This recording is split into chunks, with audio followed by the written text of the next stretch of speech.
Hello guys, welcome to Soul Fiction. So in this video, we will see, what if Naruto commanded the 4 Dragon Kings of the Seas? If you enjoy these kinds of stories, don't forget to show us some love by hitting the like button and subscribing to the channel. Your support means the world to us. Now, let's start the story. Chapter 1. Crown of Foam. The sea had a mood that morning. The kind of sulking anger that made gulls go quiet and ropes taste like pennies in your mouth. Swells rose in dark-lipped tears, gnawing at the reefs that ringed the last standing teeth of Uzushio's ruins. Naruto stood on the beam of a half-sunk watchtower, the plastered stone still warm from yesterday's sun, and watched a convoy of fishing boats try to outrun a storm that was turning too fast, too close. 2 minutes, he said, voice steady against the wind. No heroics, no capsizes. We steer the sea, we don't box it. 3 shadow clones nodded like deckhands who'd been serving under him for years. Then leapt from the tower to the curved backs of waves. They skimmed, light, quick, sealing slips already between their fingers, leaving Naruto alone with the task. Of salt and the old ache that rolled through him whenever the sky went from friendly to feral. The storm wasn't a sheet. It was a throat, a newborn maelstrom spun just offshore, its mouth ringed by jagged ribbons of foam. The convoy that had thought to slip past it was now caught in the suction of the thing, ropes screaming, sails snapping like frightened birds. Naruto breathed once, held it, and let the world arrange itself into what he could use. Rope, current, the broken spine of a pier he could pivot against. The wild, white laugh of the water that never stopped even when it meant to kill you. He stepped off the tower. The first wave took him shoulder high, cold right through to the ribs, and he used it the way a sparring partner used a friendly shove. 1 foot planted on the wave's skin, chakra acting like the slightest hook. He slid down and forward, hand scribing a rapid spiral into the spray. The seal line smoked, then vanished as the next swell swallowed it whole. His closest clone threw him a bundle of tags. Naruto caught them without looking and started laying stitches. The tags hit water and blossomed into ghost light, lines pulling toward each other like hands eager to close a torn wound. The ocean between him and the convoy tightened with a hush, pressure changing the feel of the air above it. Not stopping the storm, not trying to own it, just tuning it, the why Iruka had tuned a class when loudness needed direction. A trawler skidded sideways on a sheet of foam, the prow slewing toward the dark mouth of the whirl. Naruto landed on its rail long enough to stick a palm to the groaning wood. Hold, he said, and the rope twine bolted to the deck answered, the tags in the rope flaring. The trawler's momentum shifted like a horse remembering not to throw its rider. A boy clung to the foremast halfway up, eyes huge as buoys. Naruto flashed him a grin, then kicked off to the next boat. Anchor lines to starboard, not port. 1 sailor yelled at another, voice shrill with terror. Naruto snapped a tag onto the man's sleeve as he passed. Relax your shoulders, he said without breaking stride. The knots will do the heavy lifting. He hit water again and sank to his calves. The surface trembling beneath his soles like muscle under skin. Through the roar he felt something else. Pressure building too fast, coming from the exact point where the sea wanted to turn inside out. He didn't need Karen's eyes to read it. He didn't have Karen yet. Hey, a young voice shouted from somewhere too far left. Naruto pivoted, dragging a sliver of current with him like a length of ribbon. Out beyond the edge of the convoy, where no one should have been, a skiff bounced like a tossed coin. The girl in it had both hands braced on the gunwale, eyes fever bright. Gills along her neck fluttering open and shut as if they didn't know the rhythm yet. Her mouth was full of small, sharp teeth. Her human, furious heart hammered in her throat. Isaribi. He didn't know her name yet. He knew the look. A person amplified by someone else's experiment and abandoned to survive it. Don't, she started, voice lurching into a hiss as the skiff jolted. Stay there, Naruto said. Because the skiff was rigged wrong for this water and the way she was leaning would flip it. He kept the touch in his voice light, as if talking to a startled horse. I'm coming to you, on your left in 3, 2. He hit the sea beside the skiff, slapped a seal into the foam like a stone into a sling, and pulled. The current shifted under the boat, catching it on the hip instead of the chin. The skiff stopped bucking long enough for him to plant his feet and smile up at her. Hi, he said. You okay? She stared at him as if the storm had just pulled a prank. Who are you? Guy with good timing. A harpoon thumped into the water 20 lengths off his shoulder with an ugly, bell-like resonance. Naruto didn't have to glance toward the sound to picture the ship, black flag, narrow-beamed, built for speed. The sort of pirate sloop that cuts off a convoy so you can sell help later. It wore a bold piece of tech on its prow, a sealing array meant to pin the sea itself in place. Of course, Naruto muttered. And then to the girl, can you hold a line? Her fingers curled, claws catching the damp wood. Shame flared anger across her face. I can swim, right? He reached up. But today we do knots. Your name? Her chin went stubborn. Isaribi. Isaribi, he repeated, cataloging the syllables. Good. Take my hand. She looked at his hand, at the seals that ran across his palm like the memory of a burn. And then at his eyes. The boat lurched. Her gills flared hard. She grabbed him. The grip told him more than questions would have. No tremor. No flinch. Just a lifetime of N.O.T. being sure you're allowed to want help and deciding you're taking it anyway. Okay, Naruto said, and that was all. He hauled her onto the curve of the wave and set her feet beside his. She swayed, found her balance, and looked angry at the success of it. Put your weight there, he said, guiding her stance with 2 quick taps, one on the outside of her heel, one on her ribs. He took a tag from his mouth and smoothed it across the skiff's prow. The seal ink drank salt and shivered as it set. The skiff stopped trying to be brave and started to be smart. The next harpoon came in low and fast, trailing a rope of glimmering lattice that bit into the water itself and held it like glass. Naruto's clones were busy stitching the convoy's path wider, their shoulders moving briskly, their mouths all set in the same stubborn curve. That left the lattice to him. He spat into his palm, pressed it to the sea, and let chakra ring out under his skin. The ocean felt it the way a city feels the bass of a drum. Out by the black flag sloop, the water seized into teeth. The sloop's prow-mounted array flashed as it took purchase, the lattice starting to draw. Naruto listened, not with his ears but with the scars he'd worn on the inside ever since he'd learned what water could be when it trusted you. There, under the lattice, a murmur of a current that the device wasn't tuned to, a small voice running contrary to the big one. He leaned into that voice, coaxed it, and tied it in a knot. The lattice jerked like a dog surprised by its own leash. The harpoon line went slack, the water under it twisted a quarter turn as if embarrassed. The device tried to correct. Naruto didn't fight it, he gave it a target, 10 lengths closer to the sloop, and then he took away the floor under that target. The say-a became a step you expected and then it wasn't there. The sloop fell forward into a trough its own tool had shaped, the prow dipping, deckhands staggering into each other. Naruto used that stagger to look for the one thing he knew would be there if there were a harpoon and a lattice and opportunists who liked to pop up when the world got wet and scared. A bell buoy, old and scarred, riding the edge of the channel where smart captains slowed and stupid ones didn't. There, he pointed. Isaribi's eyes tracked him, then followed his finger, and her mouth opened in a noiseless curse. A child had apt both arms and all his courage around the buoy's neck.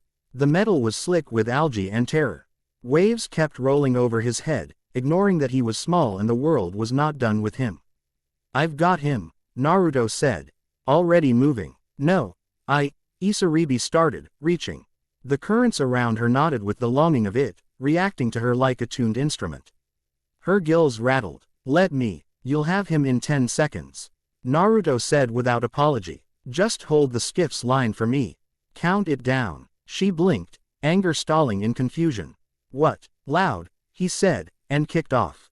He caught the crest of a wave wrong on purpose, let it throw him down and under, and swam the last lengths through the belly of it. The world went green-black, pressure shoving his ears flat, salt forcing its way into his mouth. He tasted iron and old ruin.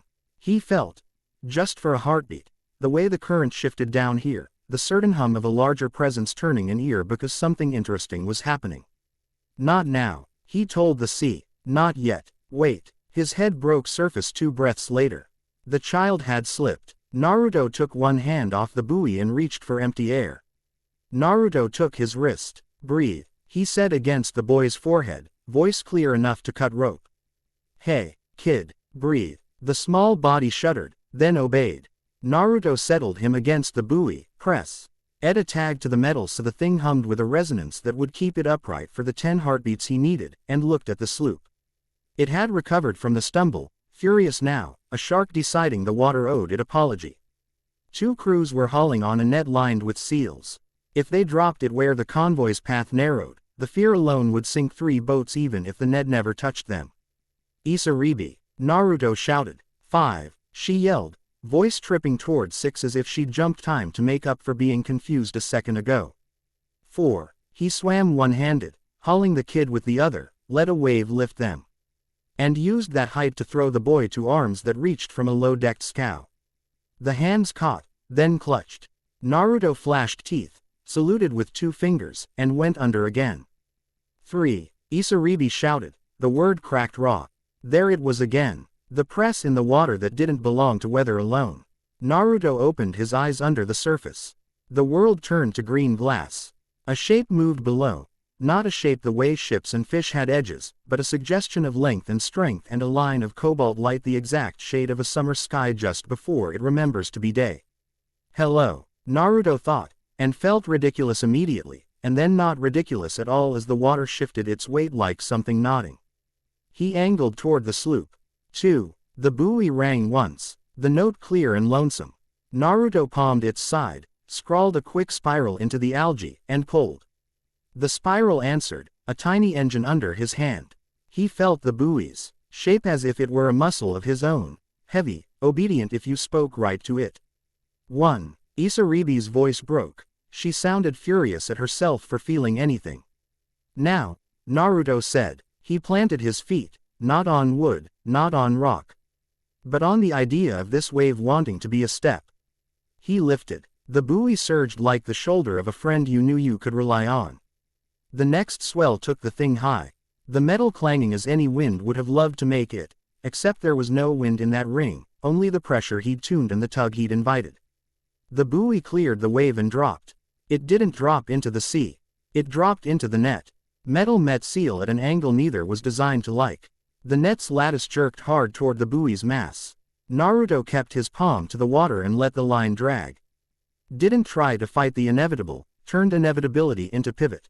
The sloop's crew hauled, thinking they'd caught the convoy. They'd caught their own fulcrum. Keep hauling, a voice bellowed. The net went taut. The buoy acted like a hinge, and the sloop's bow came up too far. The boat tried to correct. The net yanked again. The buoy swung wide like a bell on a gale. The sloop flipped clean over, along. Too smooth motion that made it seem like the sea was politely upending a table because the guests were rude. Crew spilled into the green. The net sank. The buoy floated eye looking pleased with itself for the first time in years.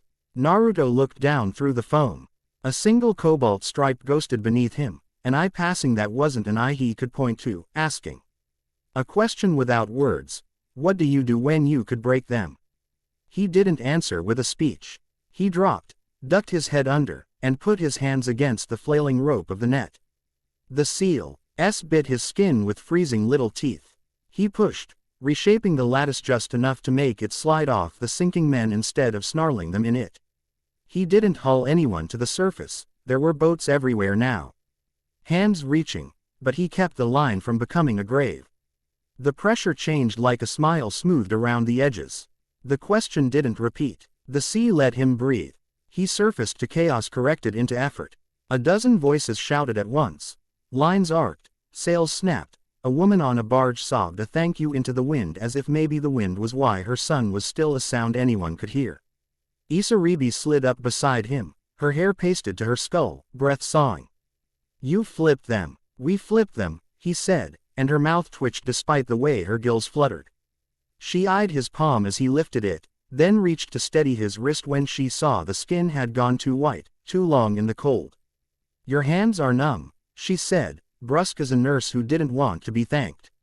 That's a bad time for pride. Lucky for me I specialize in stupid. He tried to flex blood back into his fingers, winced, then blew out a breath. The storm wall had shifted. The mouth of the world closing now that the sloop's lattice wasn't holding it like a jaw. Good. But the center still dragged.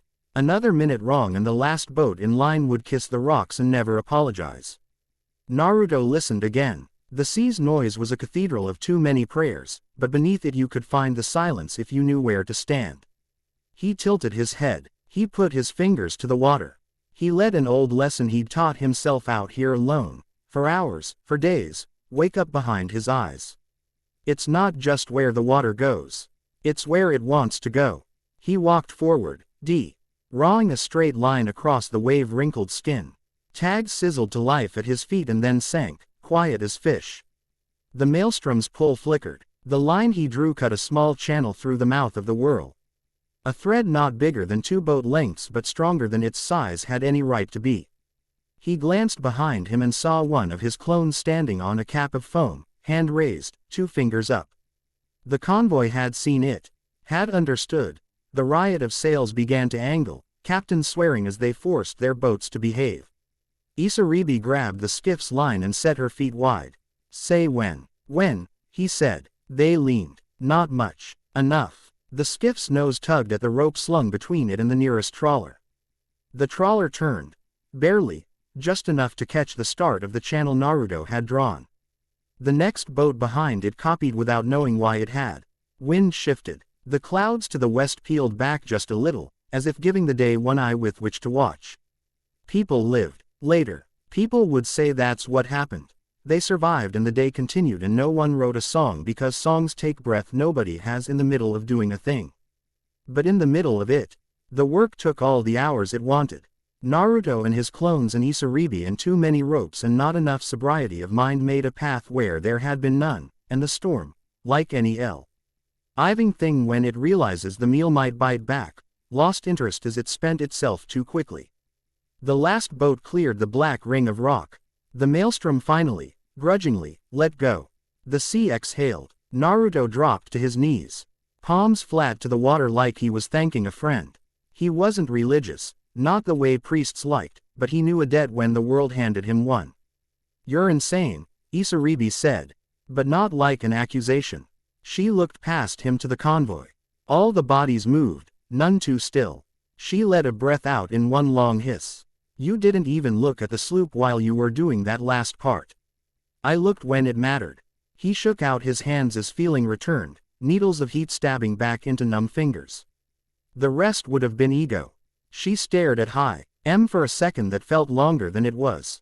Then she wiped water from her face with the back of her wrist like someone who had stopped crying before anyone else could see and never felt good about it again.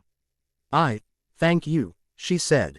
The words clumsy with lack of practice. You owe me a rope lesson, he said cheerfully, as if that cleaned up the awkwardness. You had all the wrong knots. I had no knots, she said, which was close enough to a joke that he laughed. A whistle cut the air, a shinobi signal, loud and flat and blessedly familiar. Naruto looked up. A low-slung cutter threw spray as it turned a hard line toward the ruins.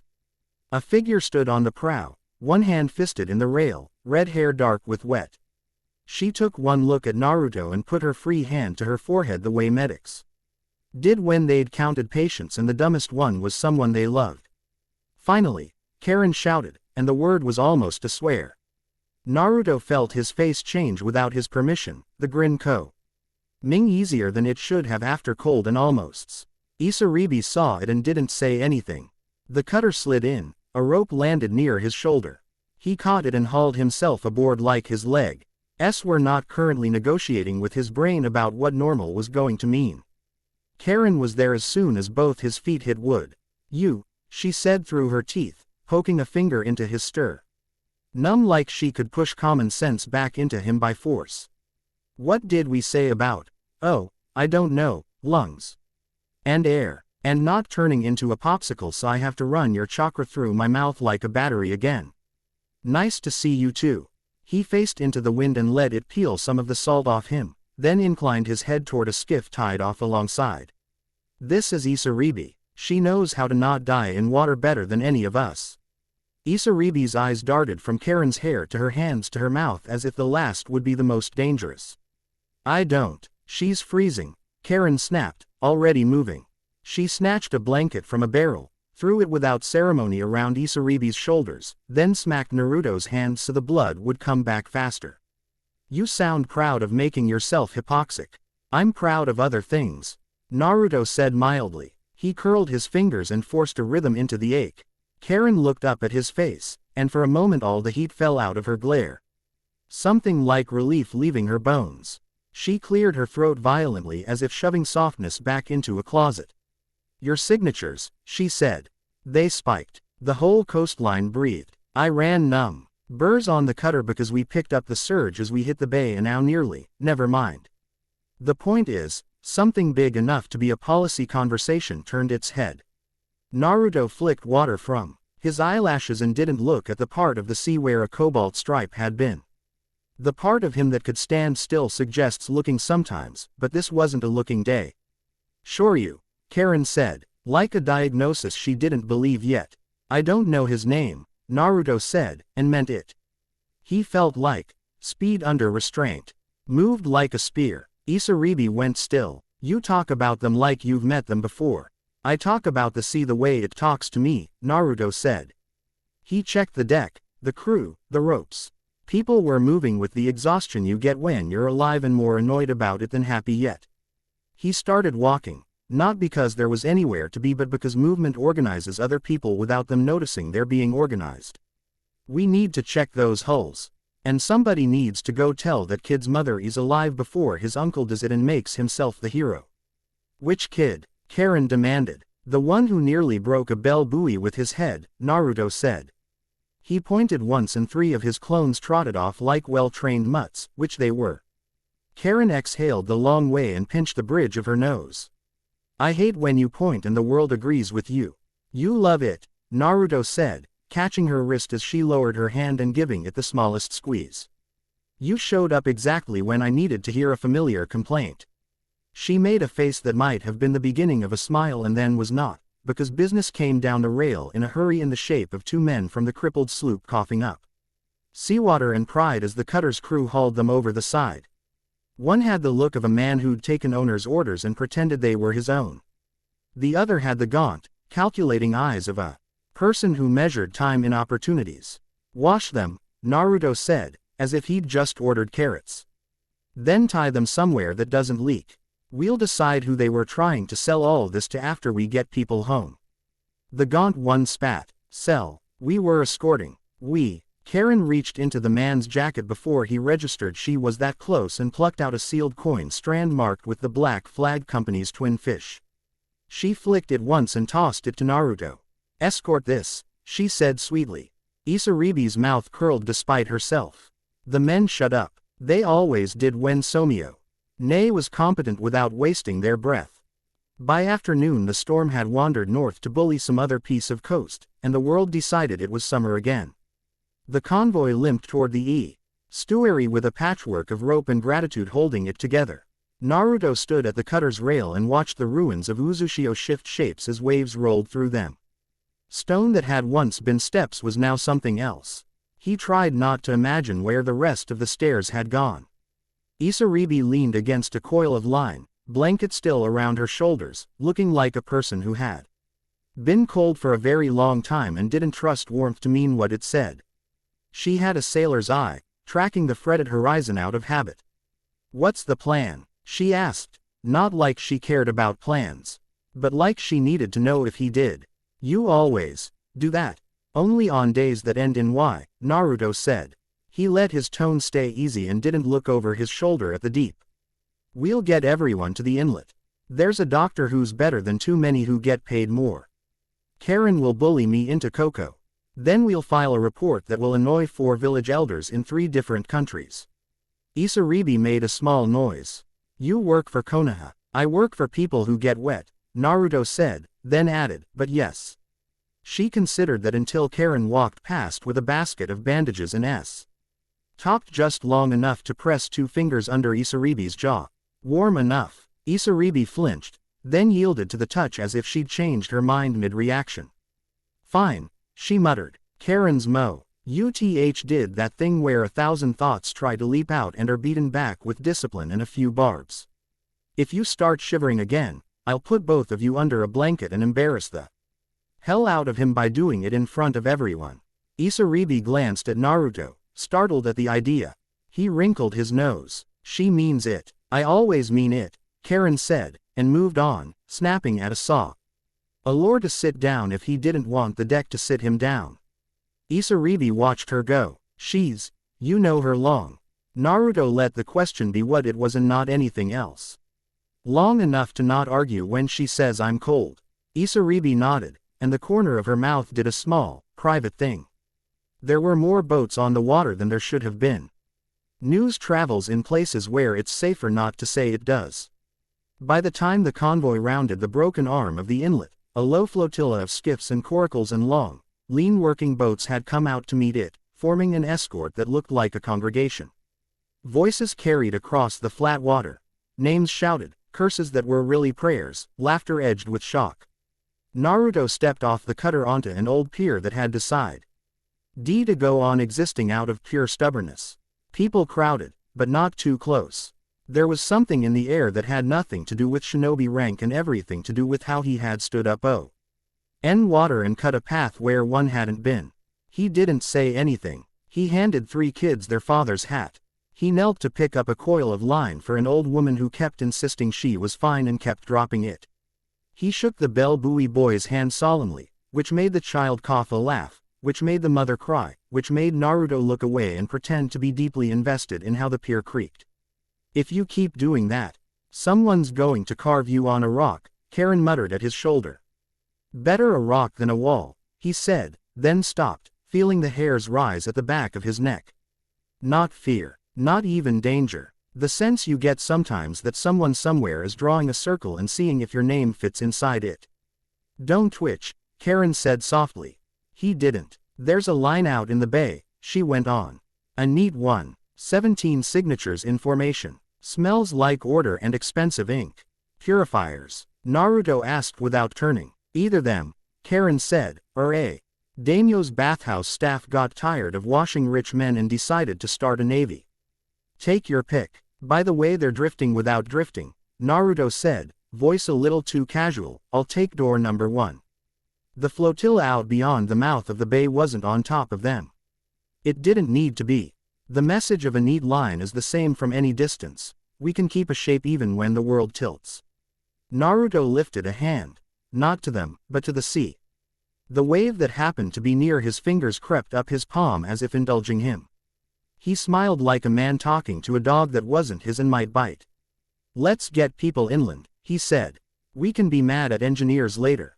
Karen's mouth went thin. You're going to be bored for 10 minutes, she said, and then you'll do something unforgivable. Probably, he admitted. She sighed like a hinge and left him to it. Isaribi watched their exchange the way you watch a language you haven't learned yet. Purifiers, she said, as if trying on the taste of the word. They'll come for you. They'll come for what I can ask the water to be, Naruto said. I won't make it easy. She wrapped the blanket tighter and, for the first time since he'd met her, smiled without looking like she had to sneak the expression past someone. You say that like you're telling the weather a joke. I tell the weather jokes all the time, he said. She's the only audience I trust to ruin my punchlines. The inlet crowd thinned as the practical jobs took over the part of people that needed to cry or shout. Nets had to be mended, a hull had to be shored up. A man whose leg had learned the hard way that harpoons did not care about bone as much as bone cared about itself had to be carried without convincing him he was a burden. Naruto took the back end of a stretcher and let the front end feel as light as pride could tolerate. Later, after steaming bowls and one scalded tongue and a stern lecture about his lungs that Karen delivered with the airy precision of a hammer meeting a nail it loved, Naruto climbed the shattered stair that wrapped an old lighthouse stump. The top had fallen in some war he hadn't fought. The path up still remembered how to bring a person above the world. Evening made a rag of the sky. The inlet wore lamps like quiet stars. Out beyond the mouth of the bay, the neat line had shifted into a looser crescent. It said, the same message with a different handwriting, we can be patient. Naruto leaned against the brick and let the day lay its weight on him where only he would feel it.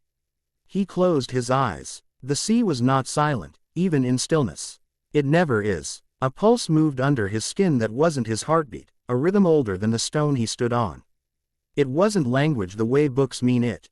It was call and answer, surge and slack, permission and promise. It pressed, lightly. He pressed back, not claiming, not retreating, and held.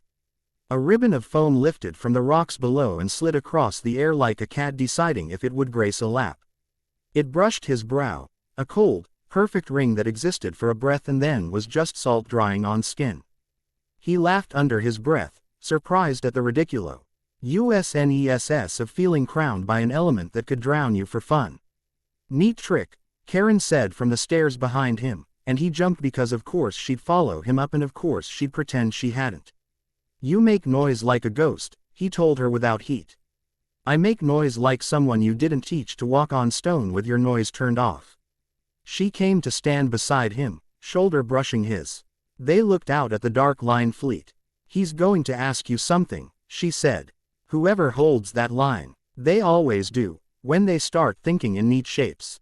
Naruto rolled his neck and it popped. Old pain letting go. They can ask, and you'll say something that will start 3 wars and end 1, Karen said, deadpan. Probably. He looked down at the inlet again. Woman. N scrubbed a deck as if it had insulted her dead mother. 2 boys tried to recreate his wave walking with predictably wet results. Isaribi had her sleeves rolled to the elbow, hands in a basin of herbs and cloths.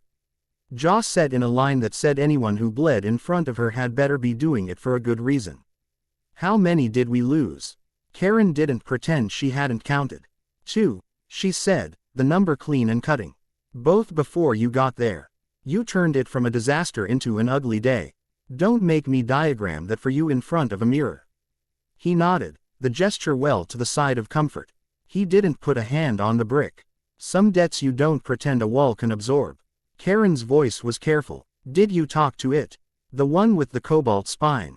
Not with words, he said. He asked a question. I answered by not doing the easier thing. She snorted, moisture making the sound more dangerous than cute. That's your brand. Don't call me a brand. He smirked. Makes me feel like a teapot. She would have shoved him. She didn't. They watched the neat line drift like patience set to music. Miles away, far out on a steel-bellied flagship with its decks scraped clean of salt and sentiment. A man with a bleached collar and a voice that never rose above conversational turned quietly to the woman who stood slightly behind him, her robes immaculate, her eyes like rain that never forgot what it did when it fell.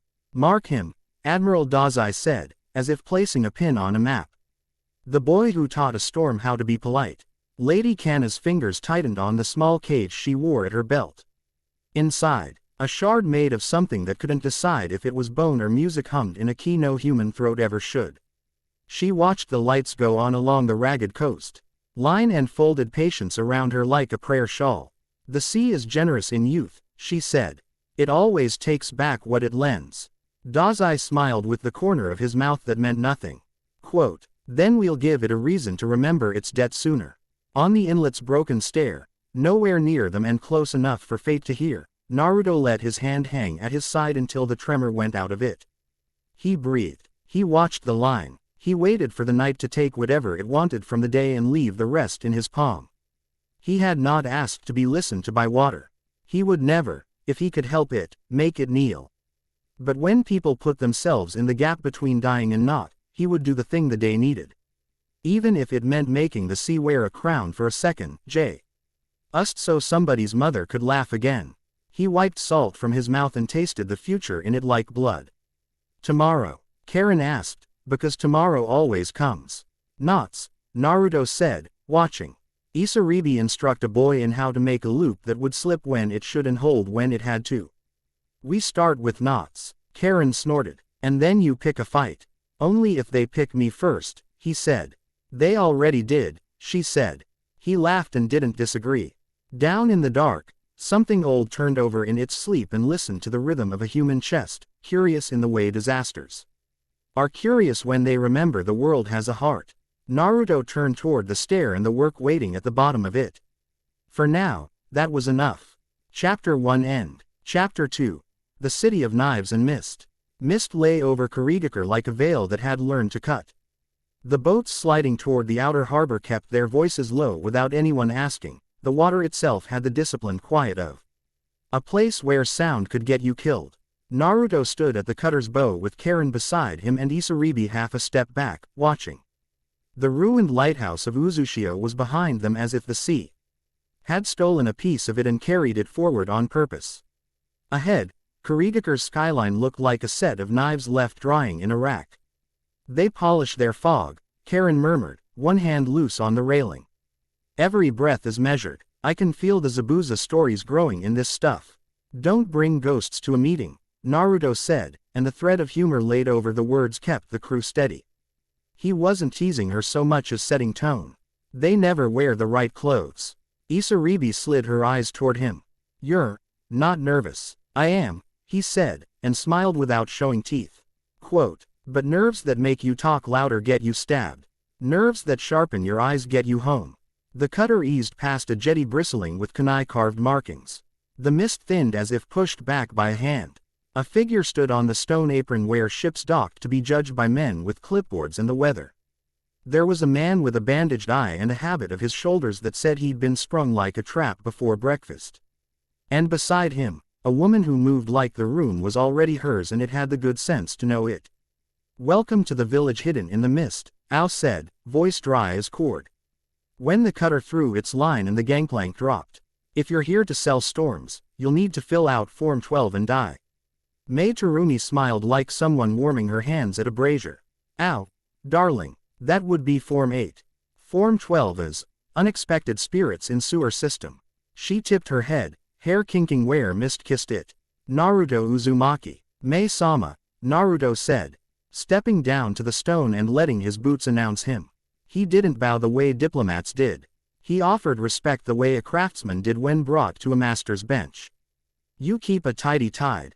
You keep untidy ones, she said, amusement sliding across her face like sunlight across polished steel, and extended a hand.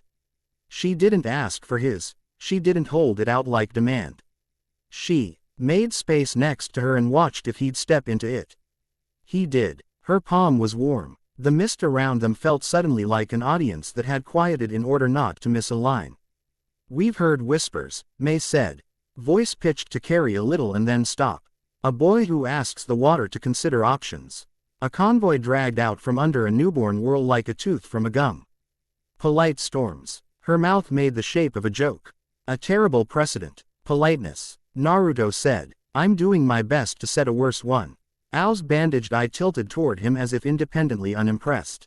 And, what terrible example would you like to set in our harbor? Limits, Naruto said, and felt Karen side-eye him like he'd stepped into a chess match on move 17. Using exactly the amount of force required.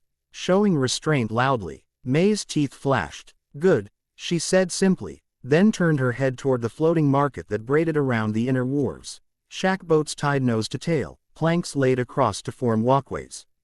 Lanterns slung low so you could admire the fish pretending to be prettier than they were. The purifiers chose today to give a demonstration. A coincidence, of course. Ao snorted without humor. Form 1. Bold-faced lies.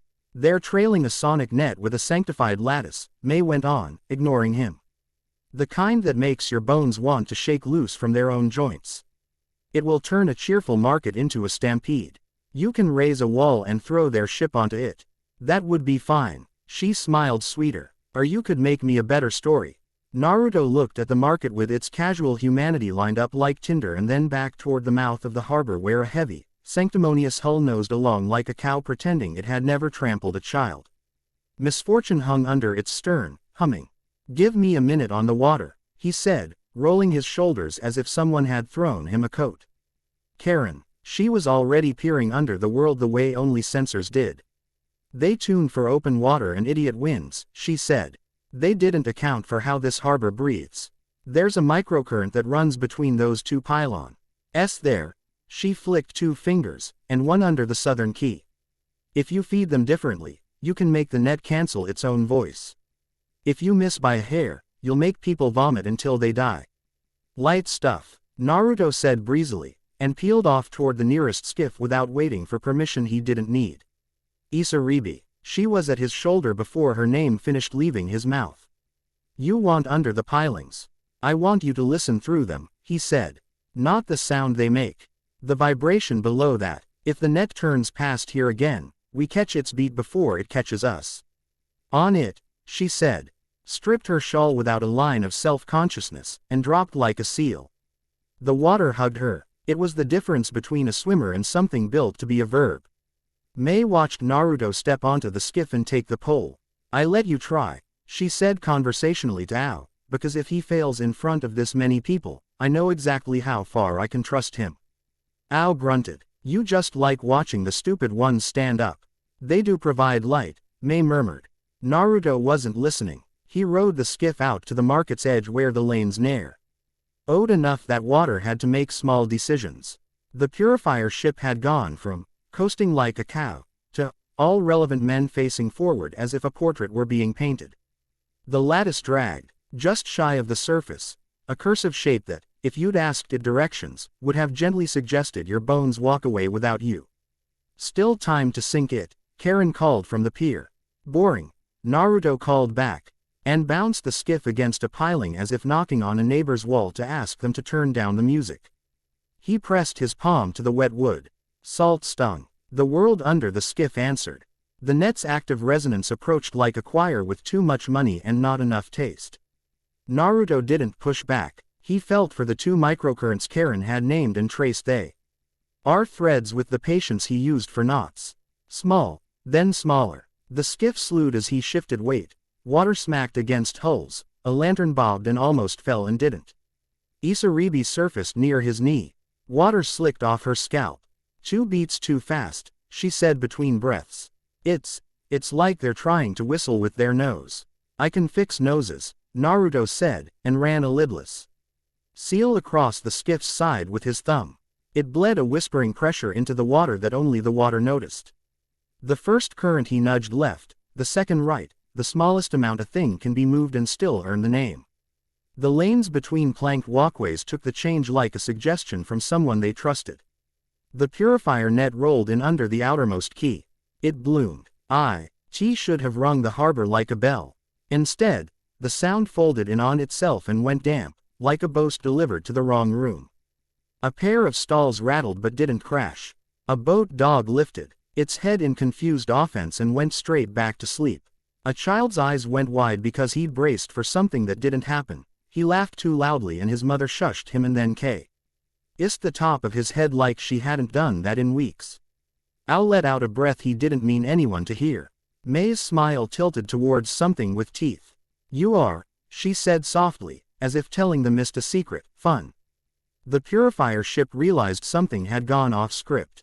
It tried to compensate by spooling more power into the net. The lattice glowed like a string of bad ideas. Naruto retuned again, faster this time, moving no more than a singer shifts a note when they choose not to crack. The net sang to itself and heard very little. Good, Naruto said to the water, as if thanking a partner you didn't want to embarrass by saying so out loud. He drove the skiff back and hopped to the pier. The market, gifted an ordinary afternoon, went on pretending money mattered more than physics. May clapped twice, lazy, appreciative. It made a few heads turn, just enough for notice to become narrative. Welcome to Mist, she said to Naruto. Warmth reigned the way any good rider reins a horse.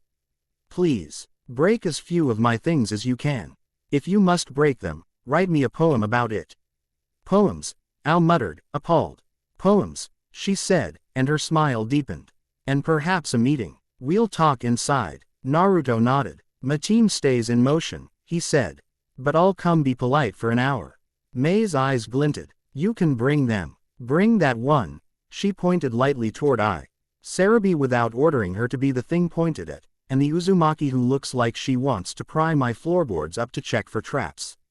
Karen didn't blush. She let a corner of her mouth go mean and pleased at once. Your floors are clean, she said. Your walls whisper. Al's good eye squinted, then relaxed. He wasn't used to being happy about being understood. They walked the curve of the quay, leaving the floating market humming in their wake. Naruto kept his stride loose. The neat line he'd seen the night before off Uzushio, the crisp patience of a fleet that knew formation like a hymn, wasn't here. Mist was control of a different type. Not straight lines, but circles that cut. They were almost to the administrative hall. A long, low building sunk into the bank as if ready to become submarine if shame ever required retreat, when a fan cracked open against stone like a punctuation mark. "Kurigakure looks good on people who aren't afraid of rain," said a voice like breeze choosing to have opinions. Naruto turned. The woman leaning against a pillar wore Suna colors without apology, Santones tuned to flattery, hairpin for work over ornament. The fan glittered with metal along one edge, but the air around her didn't stir as a trick. She didn't need to wave power around to prove she had it. "Tamari of the sand," Naruto said, matching her measured ease. "They let you bring wind into a place that likes knives." "They adore me," she said gravely. "I reduce their humidity." It was such a bold-faced missed joke that Ao actually barked a laugh. Tamari flicked her gaze to him and gave him the respect due a man with one eye, not because pity demanded it but because competence did. "I know you from reports that pretend not to like you," she said to Naruto, fan snapping closed W. "Ith a sound satisfied as a good bite of fruit. You put village priorities before your own job descriptions. Some people call that insubordination. Gaara calls it sibling behavior." Naruto grinned. Quote, "I specialize in being the irritating brother of men who could end me." "Good, then we'll get along."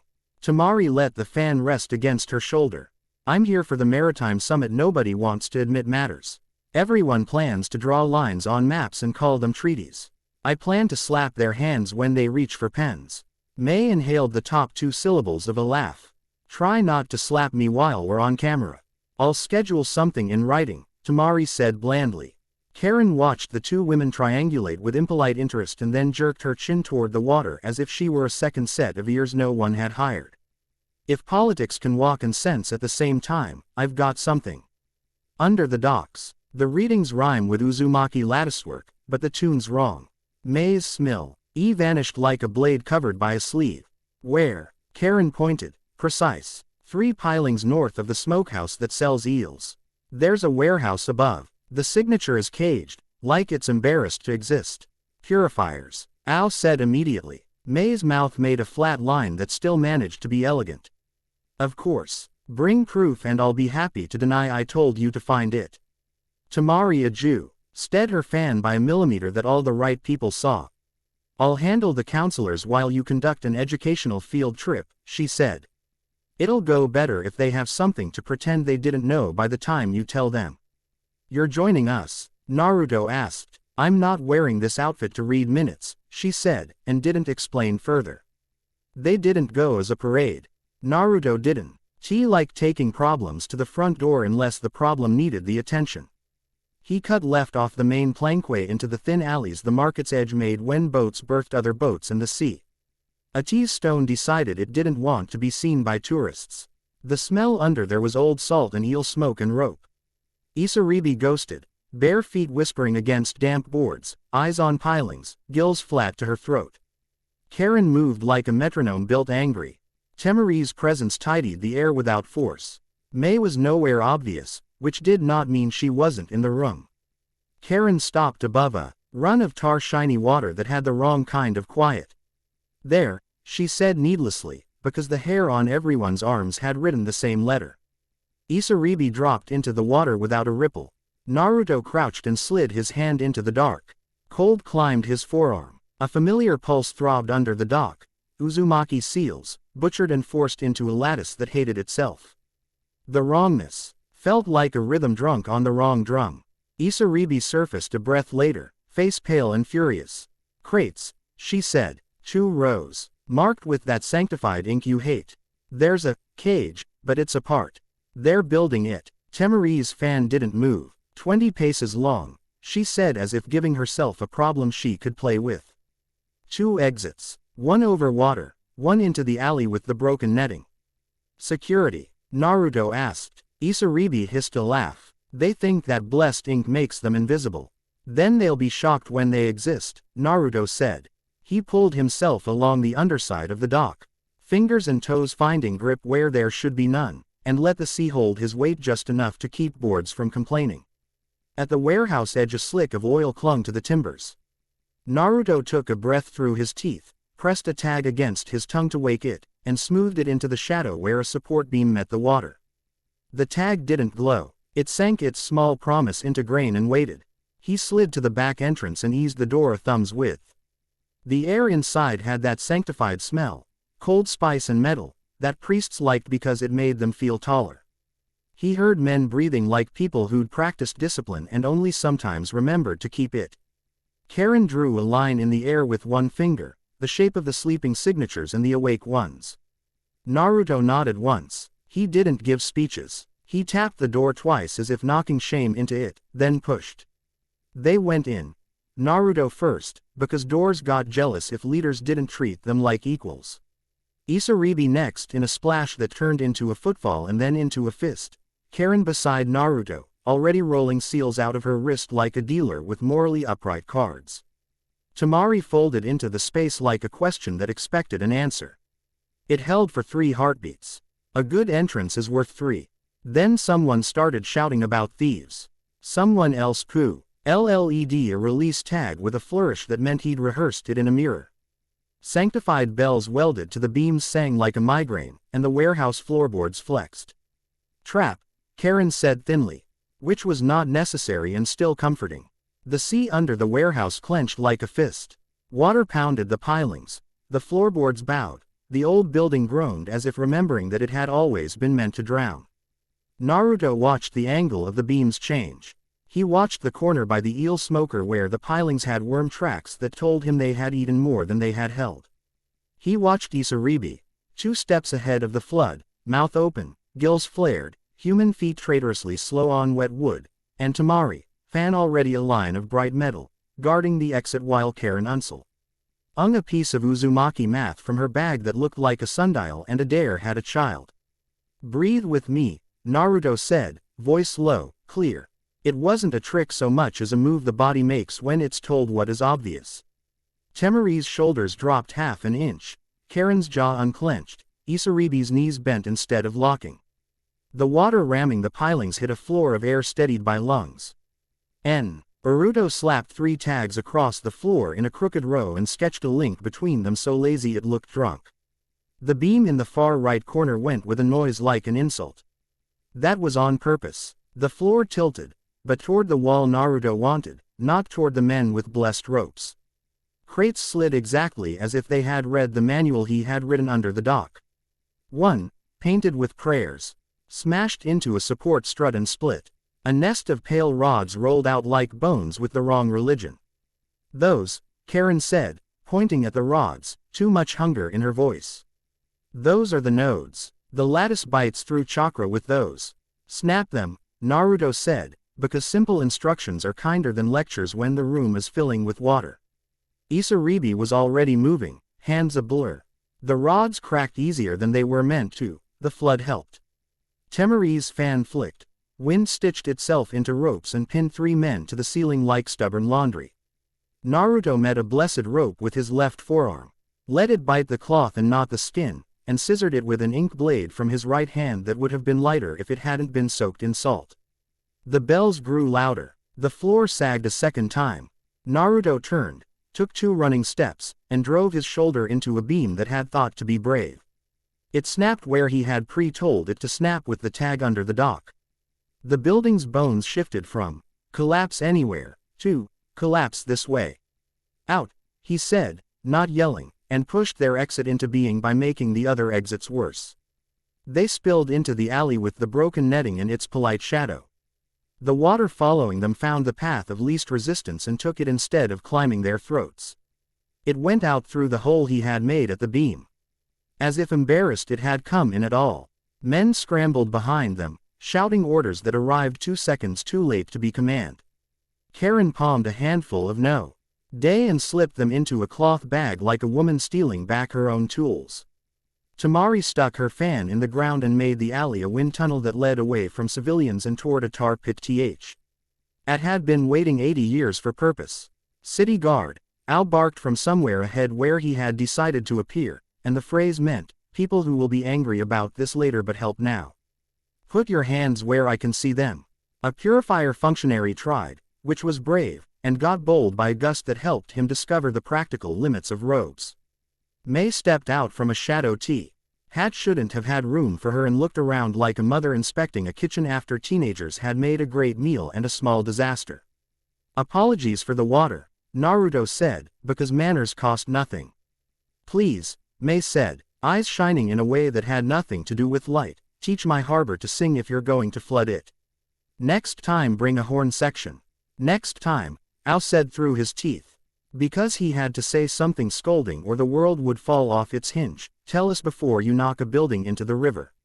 I did, Mei said serenely. I told us afterwards. Much safer. Tamari coughed a laugh into her fist and then pretended not to have lungs. Karen pressed a damp palm to Naruto's bicep, whose skin had cross-hatched lines from rope that loved the Lord more than it loved people. Don't move, she said. If you flex wrong, I'll get to say, I told you so, in front of a god. You could say it now, he said through his grin, and she glowered in tea. He exact way that meant he'd gotten away with it. The alley emptied of panic as the market's machinery spun up, people with buckets and braced feet, the sudden hierarchy of competence that happens when things break and everyone remembers who they trust. The purifier warehouse leaned on its neighbor like a drunk prayer and then sank. Ao took names briskly. Mei walked the edge of the water as it gnas. Had the alley's lip and gave it looks that suggested it had better remember she'd let it ruin that one building and not another. Naruto felt the pull under his feet, small as a finger on a sleeve. He stepped away from human voices and back toward the low-lipped quay that scuffed its edge against the harbor like a cat marking. The water beyond the market's bustle was darker, quieter, older. He took off his sandals and stepped down to the last rung of a ladder sunk into stone. Don't, Karen said behind him, immediate and weary. I know, he said. Tamari watched him, fan shading nothing. What's under there? History, Naruto said. It sounded dramatic. He wasn't trying to be. And someone who wants to know if I like the sound of my own name. Isaribi slipped into the water beside him, eyes narrow as tide pools. If you stop breathing, I'm biting you and dragging you out by your ear. Understood, he said solemnly, and went into the harbor. The cold was not the sweet kind. It was the kind that takes faith seriously. Light fell away by feet, then by inches. The world narrowed until it was only the noise his body made and the silence the city made when the old things under it remembered their lines. Kelp hung in curtains, each blade a mirror given permission to move. Tiny fish flickered. Naruto swam through a ring of bells long rusted quiet and felt their shadows sound against his chest. It found him where his lungs began to complain. Not a face, not a dragon the way children drew them in margins. A suggestion, the curve of a pearl scale without a body. The movement of a long back where no back was. A light like a coin flicked through water too quickly to confirm. Naruto hovered, knees bent, hands held out like he was calming a horse in a small stall. The water around him changed temperature the way a thought does when it decides to be kind. He felt himself shone, cheap illusions first, testing for vanity. Him, standing on water while men below him knelt. Him, making street orms kneel because it was faster than negotiating. Him, deciding that mercy was weaker branding than awe. He didn't move, he didn't bridle. He thought of Temari's laugh when he'd called himself a teapot. Of Karen's irritation because it measured love, of Isaribi's gills opening and closing in the shape of someone learning to trust two kinds of breathing at once. He shook his head once, tiny. The scene flicked. New lies. They smelled worse. His friends dead, the harbor drowned, Naruto standing alone on a perfectly still sea that obeyed because there was nothing left alive that could disobey. Calm in his chest tried to leave without him. He kept it. I'm not an end, he thought, not bothering with words that had to travel through water. I'm not a beginning either. I'm a hinge. I'll solve today's thing. I'll show up tomorrow. You can hate that for not being grand. The water didn't recoil. It rehearsed a third image, not to trick but to ask him a sacrifice. Nails through wrists, rope through flesh, the whole shinobi habit of martyrdom dressed in salt. The harbor lit behind him like a choir because he died properly in the right place with the right lighting. No, he thought, N.D. found himself grinning like an idiot into a god. No thank you. I'm not food for poems. I'm here to get people home in bad weather. Something like an exhale passed through him. The blades of kelp eased. The cold turned clarity. In front of his face something small and bright loosened itself from the knot their length and drifted down, one pearl scale, the exact size of a thumb's nail. It touched his palm and melted into skin the way salt does. Hakuryu, the West King, that was what his bones would call him later when he tried to tell what he'd done without sounding like a man reciting a boast. In the moment there was only acceptance, not as a kneel, but as a nod. When he broke the surface, he didn't gasp like a hero. He took a clean breath, blinked, and found Temari and Karen and Isaribi exactly where they should be. Karen's eyes were wet and furious. "Stop doing that without telling me how long you'll be gone." "I was gone exactly as long as I was gone," he said, wiping water from his mouth. "Infuriating," she muttered, and touched his wrist a fraction too hard to measure his pulse. Temari watched the harbor past his shoulder. "You met your reflection," she said, voice absent its tease for once. "I met the kind that shows you what you want to be told you are," Naruto said. "I told it to get bent." Isaribi hissed a laugh that turned, halfway through, into something she tried to swallow. "Good, good," Mei said from the top of the key, because of course she'd arrived without being seen and of course she'd wait until the line had fallen right to drop a needle on it.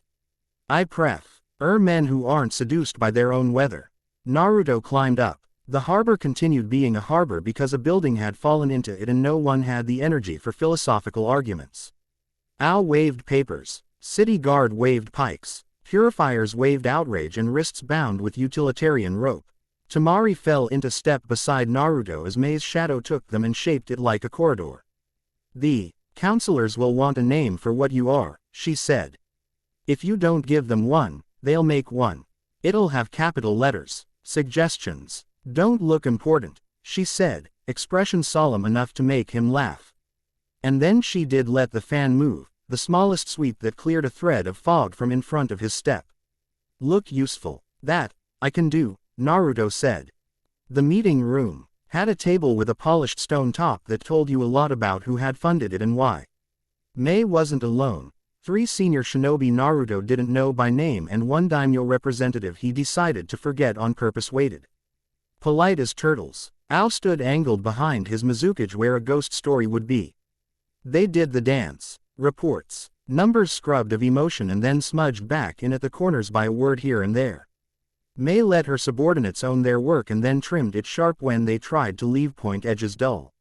Naruto sat with his hands wrapped around a ceramic cup of tea he didn't drink and tried to keep the salt in him from making him short with men whose jobs were to pretend to be bored.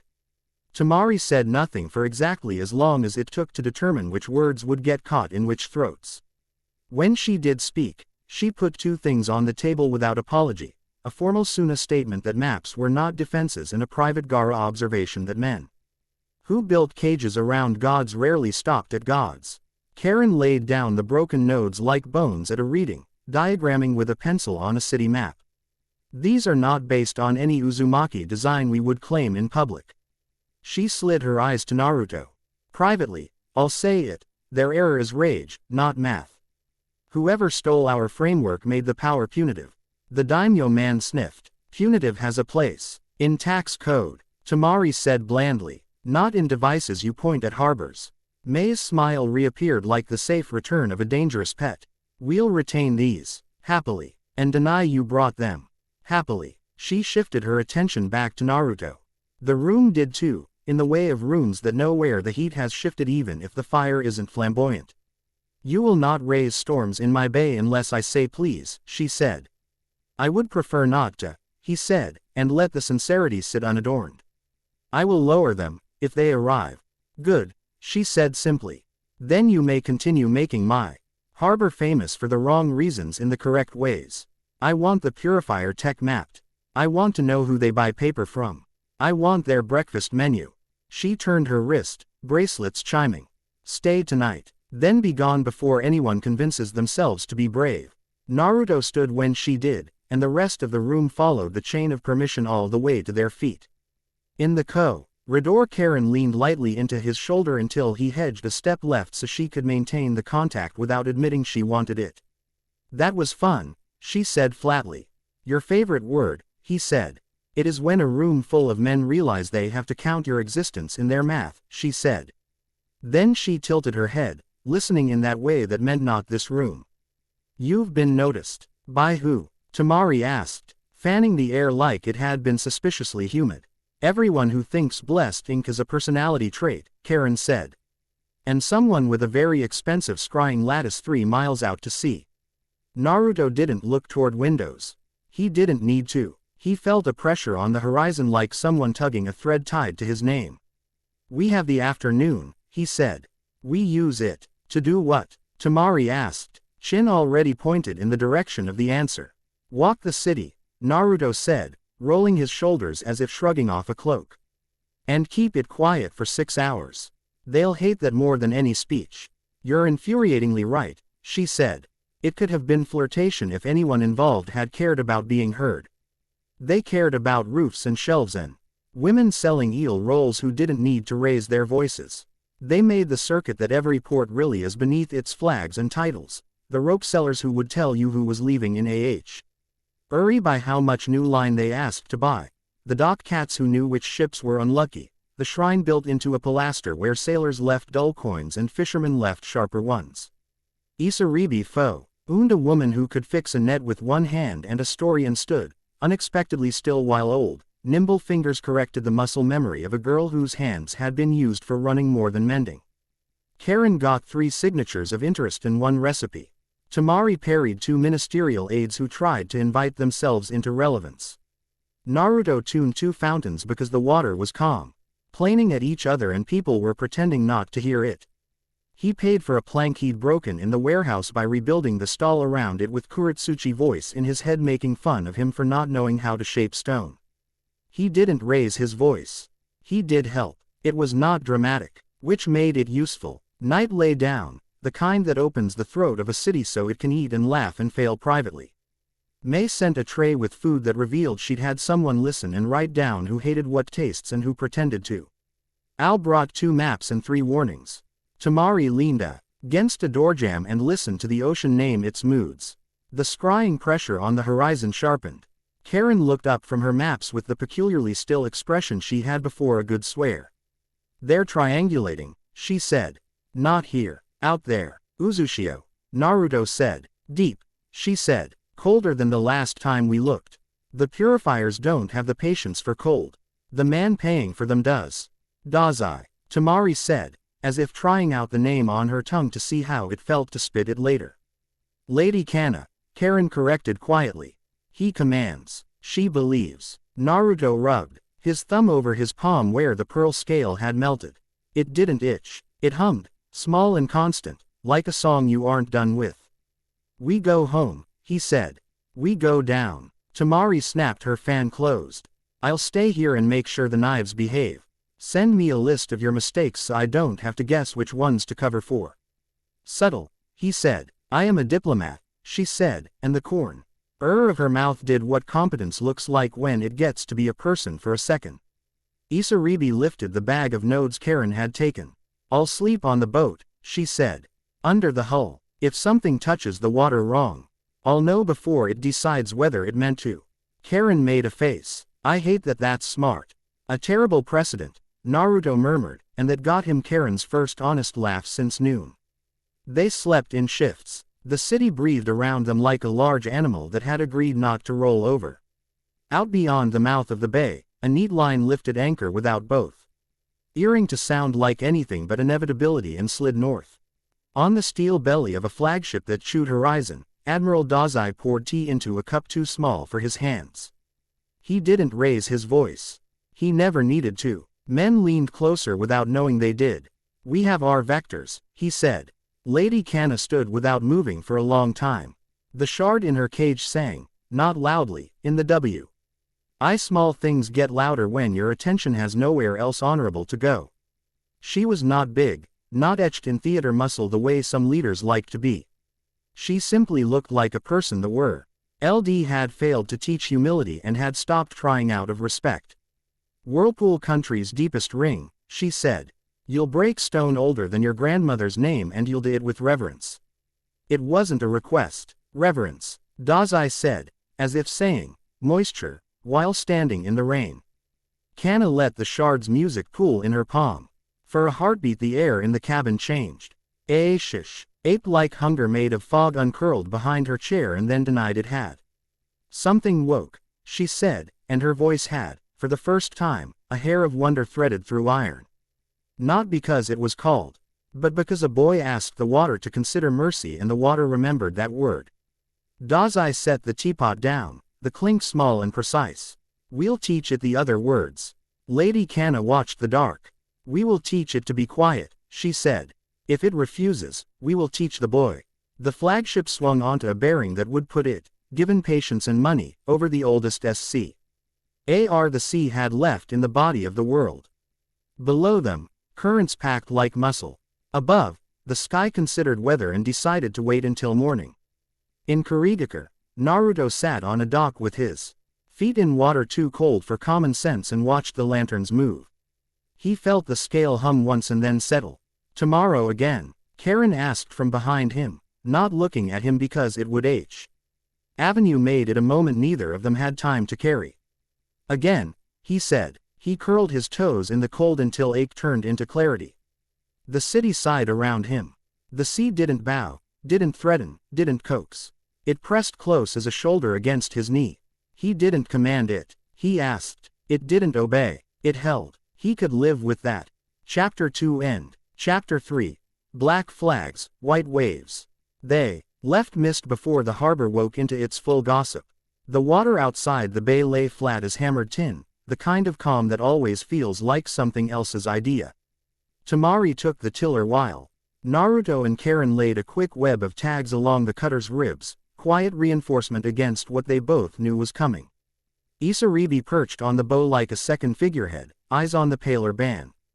DS that marked reef mouths and old channels. You can squeeze the hull through there, she said, tipping her chin at a slit of green water between two teeth of rock. If you insult the reef politely. Let me, Tamari said, and the slightest pull of her wrist put wind exactly where it needed to be. The cutter leaned, spray lifted, glittering, and fell away. Naruto glanced at Tamari and got the smallest shrug. All dry humor and total competence. Rope stations, he called, and clones took their marks. He didn't bark, he set tempo. Karen, map. Karen had already rolled parchment over a crate and pinned it with 2 knives for honesty. Seals ran like veins across the paper, lighting and fading as she read. 2 groups, she said. Black flag company hugging the reefs like smart cowards. Pure reef. Wire escorts sitting farther out with bigger toys and worse music. The lattice reads sharper than yesterday. Someone fine-tuned their nastiness. Dazai's hand, Naruto said, without rancor. He looked past Karen to the horizon. Half a dozen sails marched there with a neatness that said math. Between them and the reefs, the water showed the old scars of the whirlpool country, lips of stone, drowned roads, a clever captain's nightmare. We don't ram neat lines with stupid. Speak for yourself, Tamari said, but her mouth tilted in a way that meant she agreed. Naruto set his palm to the rail. Isaribi, depth, dropping, she said, then rising like a temper. She pointed. Ridge there. After that the sea falls out from under you. The shoals pretend not to be. Got it, Naruto said. He reached, not to command, but to invite. The water under the cutter's belly shifted a fraction toward generous. We pushed them into the pretty parts. The first tether seal landed 3 boat lengths off the starboard bow. Slapped onto the water as if it were suddenly marble. The rope attached to it vibrated with sanctified spite. Another hit port side. A third anchor hissed ahead, its lattice sliding like a smug eel. The riptide formed instantly, a sideways river yanking the sea off its own axis. The black flags had learned a new trick, make the water misremember itself. Lovely, Tamari said, deadpan. The cutter lurched toward the wrong place. You said we weren't ramming neat lines with stupid. We aren't, Naruto said, hands moving before words finished. We're ramming them with knots. Clones dove without splash or ceremony. Each carried a short coil of inked line and a fist of tags. Naruto dropped 2 more tags off the stern, not where they would hit the lattice but where the current won. Ted to slip once the lattice overplayed its name. On my count, he said, low. 3, 2, now. Underwater, the clones snagged the tether lines not to break them, not to fight the drag, but to tie the Wrong. 2 half hitches that looked cooperative until you pulled, a quick loop that insisted on being a spiral if you told it a joke first. The sanctified ropes accepted the lie. The riptide hiccuped, then chased its own tail. Turn, Naruto said, and the cutter turned into a line that wasn't there a second ago because the water wanted to be relieved. Karen, he said, where are their friends? Left, she said. No, farther. They're trying to look casual about being important. Lattice strength rising. They'll whip the riptide to real speed if they're allowed to be proud of it. Tamari, she tilted her fan the smallest degree. Wind put its palm against the cutter and pushed like a friend helping a couch through a doorway. I'll keep us breathing, she said. Don't give me a storm. Give me a direction. The riptide tightened into a perfect spiral. Naruto felt the way the tethers wanted to pull each other into a knot that would become a maelstrom because nobody had ever told them they could be anything else. He didn't try to stop it. He leaned into inevitability and rethreaded the last loop so the spiral centered where he was, not where the black flags required. Surf it, he said. The cutter slid into the mouth of the newborn whirl like a skater towing onto a turn. Sailors swore in the relieved way that says the risk was correct. Foam climbed the hull and then broke away. The maelstrom's lip rose, beautiful, stupid, alive. Naruto rode it not like a conqueror but like a shinobi reading a room and talking to the loudest person with a firm hand on the volume knob. Black flags hooking back, Karen said. Eyes narrow. They're trying to sling around the far side. If they time it perfect, they'll spit out ahead of us and rake our rudder to make a point. Let them, Naruto said. Then we steal their point and write a better sentence. The spiral spat them into open water, the cutter skating along a shoulder of wave that did not exist for anyone else. 2 black flag sloops tried the same move and got the timing wrong by a beat. One vanished into the whirl's throat. The other took the maelstrom's lip across the bow and spun like a bottle cap. Lines snapped. Men went overboard. Naruto planted a tag on the wave's skin and had the water carry 2 of those men toward a skiff piloted by someone with a net and a bad opinion of pirates. Show off, Tamari muttered, which meant good job and don't get pretty in sand language. Isaribi, Naruto said, where's our hinge? She had crouched low, fingers skimming water, face all attention. There, she pointed toward a shoal that barely broke surface. Its edge feathered with foam. If we push them between the shoal and that long reef, they'll choose the wrong one to fear. Everyone chooses the wrong scary thing first, Naruto said. Let's help. They pushed. The cutter acted as the polite bully that redirects the fight into a safer alley. Temari's wind built lanes out of nothing. Karen's seals turned dead water into spine. Naruto kept the maelstrom's remains shouldered against the black flags, options like a bouncer whose smile did the work. A harpoon grunted from the nearest sloop. Naruto stepped, tilted, let it pass. The shaft kissed the cutter's rail and bit nothing that wasn't prepared to be bitten. Isaribi lunged with a gaff and snapped the harpoon's line with a quick twist. Stop throwing forks at my boat, she hissed to the wind. Karen didn't look up from her map. We've got company, she said, emotionless. Iwagakure cutter, light and fast, coming in from the west. They're flying neutrality like a man wearing a gift he wants credit for. Quote, Tamari smirked. I was here to observe and pretend they aren't hoping we trip. Naruto squinted into the glare. The Iowa cutter knifed across the shoals at AS. Peed that said the pilot valued impatience more than safety. A woman stood on the bow with her weight set all in the hips like a fighter who understood geology and sarcasm. Kuretsuchi, Naruto thought at once. From the way she didn't seem particularly impressed by the whole ocean. She cupped her hands around her mouth. You people call this a chase. The wind carried. In Iowa we call it Tuesday with extra soup. Naruto laughed aloud. The sound carried far enough to be annoying. He lifted a hand and waved. Welcome to Wednesday. The quip cost them a heartbeat. Black flag men aboard the Nears. T-sloop saw where everyone's attention had gone and lanced a harpoon toward the Iowa cutter's deck. The rope behind it sang with that hungry lattice note. Kuretsuchi twisted to warn her captain. He didn't see it in time. The harpoon smacked a railing post and exploded into a cage of binding lines that slammed a shockwave through the deck. The captain's knee crumpled. He went down with a noise no one wants to hear another person make. Kuretsuchi's chin came up in a furious, contained line. She moved toward her captain, then checked herself because the sloop slewed and the rope bit again. Her eyes flicked to Naruto. If there had been a jury, they would have convicted him of something just so he'd stop smiling. Break chase, Naruto said instantly. New plan. Hospital. Excuse me. Temari didn't raise her voice.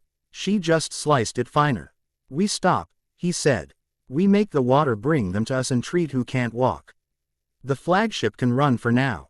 Karen was already moving, medical kit out. Seals snapping between her fingers like cards flicking tricks. Say please to the sea, she said, which was her version of I agree. Temari's jaw flexed a single muscle.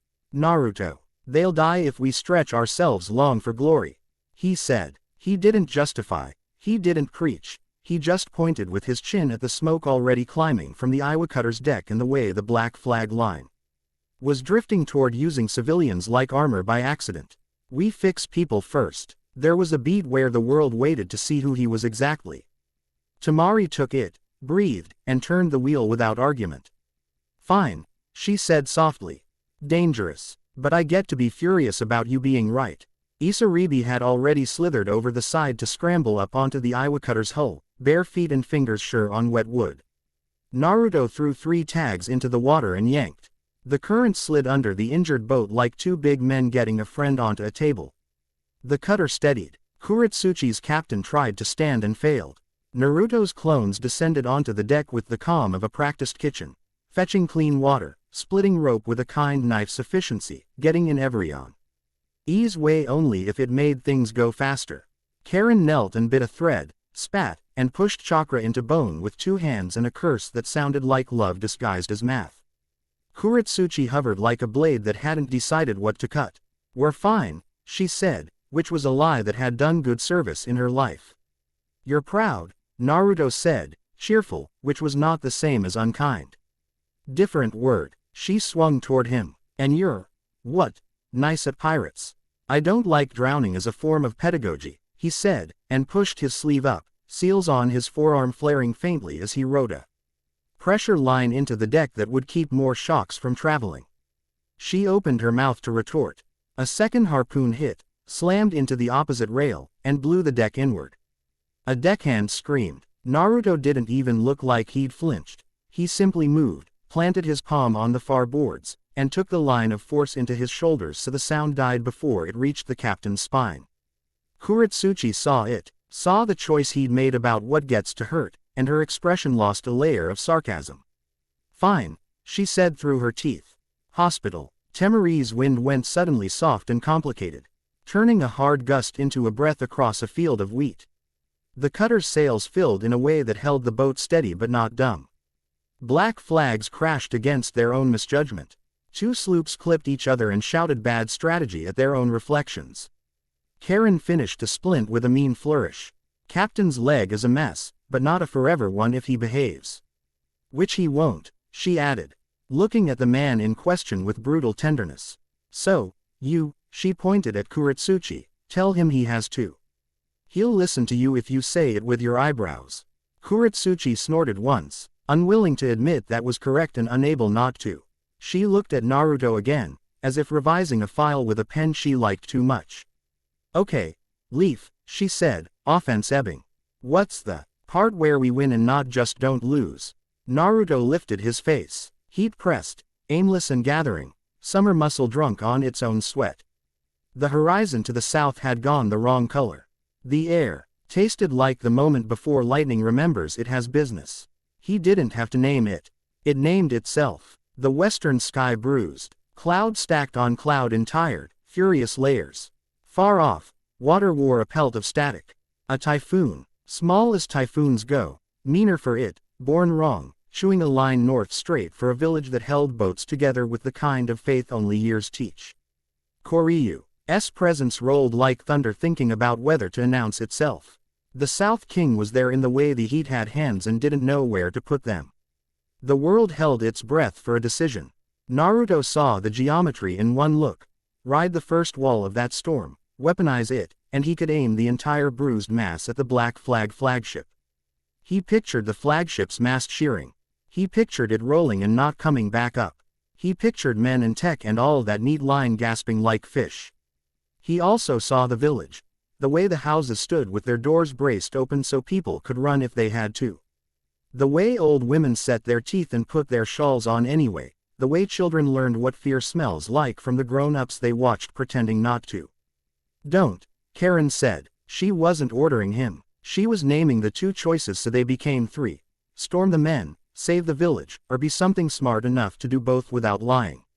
Temari's profile turned toward him. She said nothing. She didn't need to. The wind around her gate hinged between give me a target and I'll hold what you choose.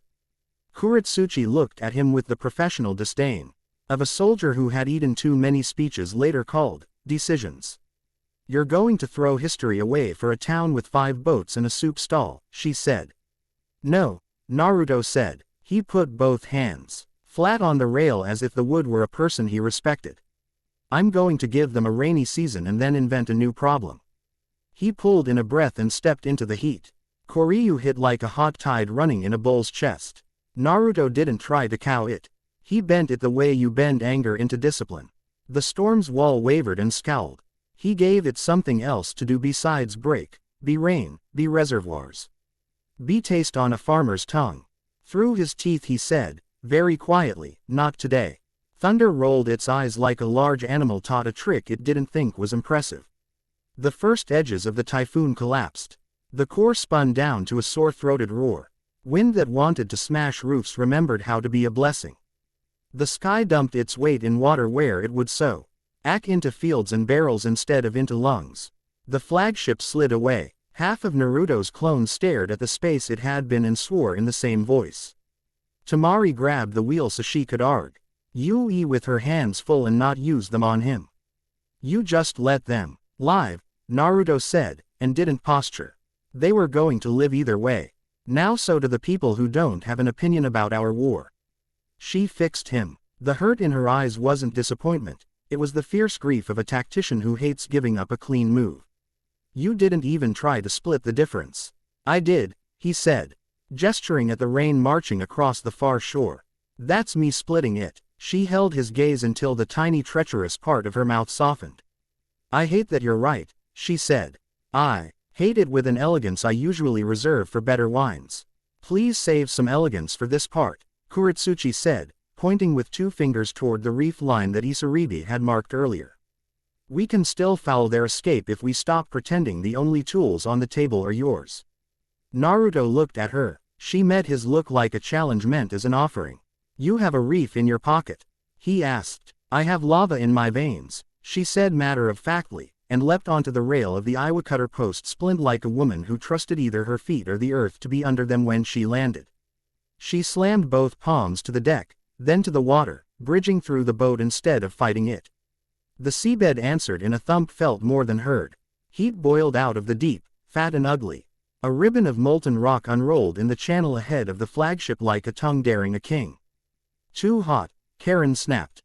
I know, Kuretsuchi said through her teeth. Watch. She twisted her wrists. Cold slammed in. Naruto didn't know where she'd pulled it from until he realized Temari had kindly taken every spare breath of heat the air had and offered it to Kuretsuchi to steal from the water. The molten ribbon flashed to black faster than sense liked. It sang, pinging, as it cooled. The reef wasn't pretty. It was sharp and correctly placed and offended by boats. The flagship's pilot saw it too late. Big ships linger shy of nimbleness, even when they brag. The wheel moved. The prow swung. The reef kissed the hull right below the waterline with a sound that made sailors wince for days afterward when they remembered it. Isaribi loosed a fierce, delighted hiss. Now, Naruto put his hands out and invited that slice of water to be shallow in a new way for just 90 heartbeats. It obliged, startled, proud of its new trick. The flagship, forced seaward by the sudden polite refusal of the channel, swung wide, right into the tails of the maelstrom remnants Naruto had been shepherding like a border collie. The two forces met. The flagship wallowed, then did the slow, humiliating pivot of a thing that knows exactly how physics writes rude jokes. Temari, Naruto said. She was already there. Wind bit the water off their bow, flattening one wave and lifting another just enough to skewer a purifier escort between choices. The purifier captain chose wrong and ran a CR. ISP sanctified line directly into Kuretsuchi's new rock. The lattice shattered in a manner that implied future budget meetings. Karen grabbed the rail and breathed out hard enough to embarrass a saint. "Pickups now," she said. "We net who drowns and we let the ones with opinions climb onto a plank and contemplate their opinions." "Clones," Naruto called, and the deck filled with himself like a punctuation mark becoming a paragraph. Lines. Nets. No mercy for the water when it lies, infinite for people when they're stupid. Isaribi moved along the edge like something built for the seam between air and salt. Her hand closed around a wrist and dragged. Her gills flared and flattened as if they were remembering an old rhythm and learning a new one at once. A man cursed her and then gulped, and she didn't drop him. Kuretsuchi crouched on the gunwale, hands on knees, eyes glittering. "You turn storms into soup and tiles into mazes," she said to Naruto, not at all admiring and entirely so. "Geez, almost like you don't think you're a hero." "I'm not a poem," he said. "I don't scan." She barked a laugh. "I hate poems." The Black Flag flagship couldn't decide whether to fight the maelstrom or admit it was in one. Half the crew had sensibly dug for oars and prayer. The other half had found the pointy things they liked better than humility. Above them, a scry disk wobbled into existence, an oval of cold brightness. A window held open through stubbornness and ink. A woman's face arranged itself in the water's skin. Calm mouth, dangerous patience, eyes that had learned the cost of believing. Gee, they were right and still chosen to pay it. The shard cage hung at her belt like a habit. "Lady Kana," Karen said softly. The water listened like an audience deciding whether it had paid enough for this show. Kana's voice came through without the usual holy echo. She didn't use theater if the moment already had a stage. "Uzumaki Naruto," she said, naming him the way you check a box. "We hunt the same monsters." Naruto wiped water from his face so he could see her like a person and not a mirror trick. "Then you should be better at recognizing them." "Which are they to you?" Kana asked. "Storms. Dragons. Men who pull on tides until they make crowns." Naruto didn't perform outrage or mocketee. He glanced at the village where the rain fell clean and slow on roofs that had been braced for death and were now just wet. He looked at the line of reef that Kuretsuchi had forged because saving one group didn't mean you stop offending another. He looked back at Kana. "Monsters," he said, "are anything that forgets people are the point." "You define a god as a monster when it is inconvenient," Kana said. "No heat. The kind of cold that reads as respect when you first meet it. You have entered a kind of righteousness for yourself that feels like humility when it's only ambition with its hair combed." Kuretsuchi muttered, "I like her tone, but not admiringly." Temari's fan flicked once, not at Kana but behind Naruto's shoulder, a lazy-looking movement that turned aside a harpoon he hadn't bothered to fear. "I hope you find peace," Naruto said. It wasn't sanctimonious. It sounded a man who had learned to say the thing he meant even if it made the fight worse. "I'm busy." He shifted his hands. The sea under the disabled flagship bucked a fraction, just enough to spill 3 more Black Flag men into a net waiting with appropriately bad grace. He didn't make a point out of it. Kana's mouth tilted toward what might have been respect for someone who didn't try to turn a conversation into a victory. "You will come to the same conclusion I have," she said, and for the first time a thread of hunger tightened the line of her neck. "The world is not big enough for gods." "Lucky for us," Naruto said. "Most of them aren't gods." Her gaze cooled another few degrees. The air around the scry window thinned slightly as if it had held its breath for too long. For a heartbeat, behind Kana's shoulder, the water in the disk misbehaved. It made 8 shadows that were not tricks, not illusions. Something that had waited under the world stirred as if hearing its name mispronounced by a choir. Karen's hand closed bruising tight on Naruto's sleeve. "Sense that." "Unfortunately," he said. Kana didn't look back. That was the most frightening thing about her. She closed the connection like a book she'd reread too many times to be impressed. The disk collapsed. The flagship's men kept drowning or deciding not to. By dusk, a third of the Black Flag line was adrift and salvageable. Another third had gone to ground at speed, stripped of their better toys. The last threads played dead at the edge of sight, ready to stitch themselves into somebody else's patchwork later. The purifier escort lay half-gutted on Kuretsuchi's new reef, holy phrases leaking into the tide like uneaten soup. Naruto leaned on the rail and felt the day in his bones like a stubborn child. Temari came to lean beside him, not too close. Close enough. You cost me a clean victory, she said. I owe you a mess, he said, and she huffed an unwilling laugh. When you quote yourself like that, she said, I want to throw you into the water just to see what would come out. Annoyed. Fish, Isaribi said, flopping onto the deck like a wet cat and stealing a towel without shame. And at least one god in a bad mood. Kuretsuchi wiped soot from her cheek with the back of her wrist and looked at Naruto as if trying to decide whether he had just auditioned for a job she hadn't known she was hiring for. You turned my captain's deck into triage without asking, she said. I hate being impressed. You're hired. I didn't know I applied. You didn't, she said. The position opened when you made the wrong choice about the storm. Karen came up behind them, tired in a way that made her elbow more pointed. The village will have full cisterns for months, she said. The words you are looking.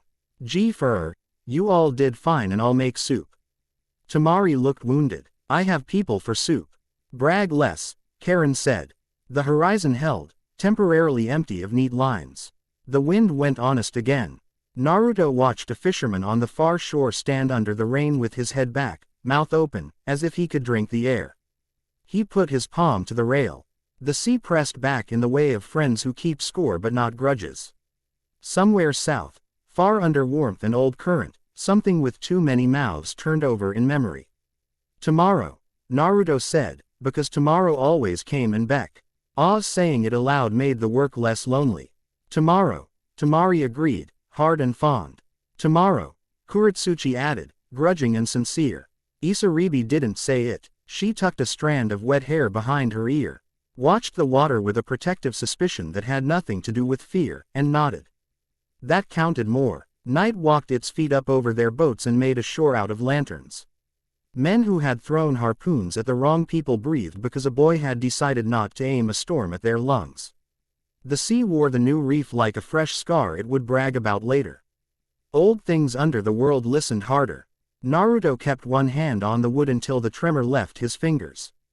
Then he got on with the part of heroism that is mostly sweeping. Chapter 3 End. Chapter 4. The Pilgrimage of Bones. Rain came down at an angle that made honest men swear. Naruto's hood was useless by the second street. The water in mist learned quick and tried to find your collarbone. He didn't change pace. Across the canal, 3 paper lanterns drew crooked commas on the water as a barge nosed forward toward a warehouse that had spent half a century being illegal in different ways. Storm in 3 hours, Karen said without looking up from the slate she was sketching on.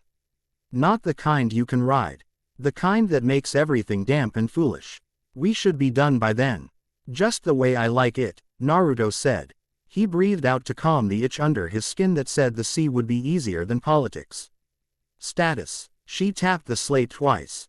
Lines of seals bled their light and went quiet, satisfied.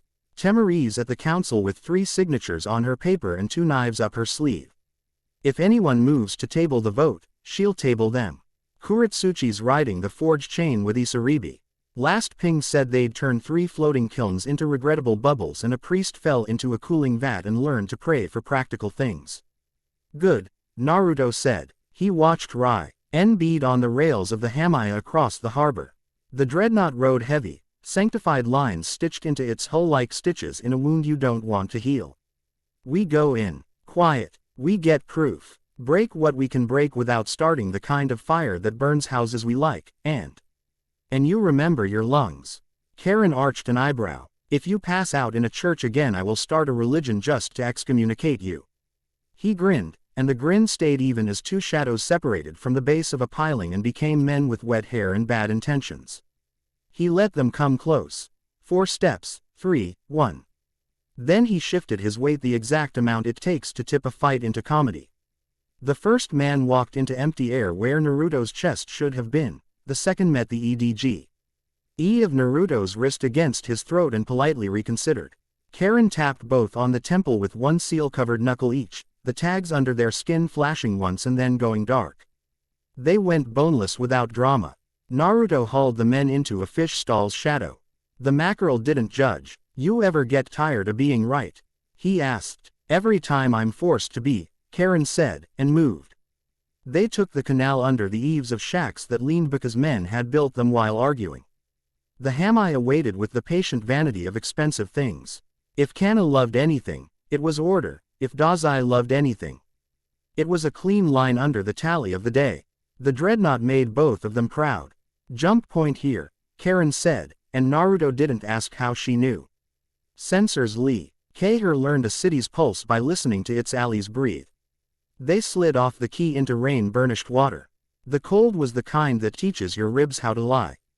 Naruto went down, hands on barnacle slick stone, and moved through the sanctified currents the way you move through an argument when you want the other person to reach your conclusion thinking it was theirs.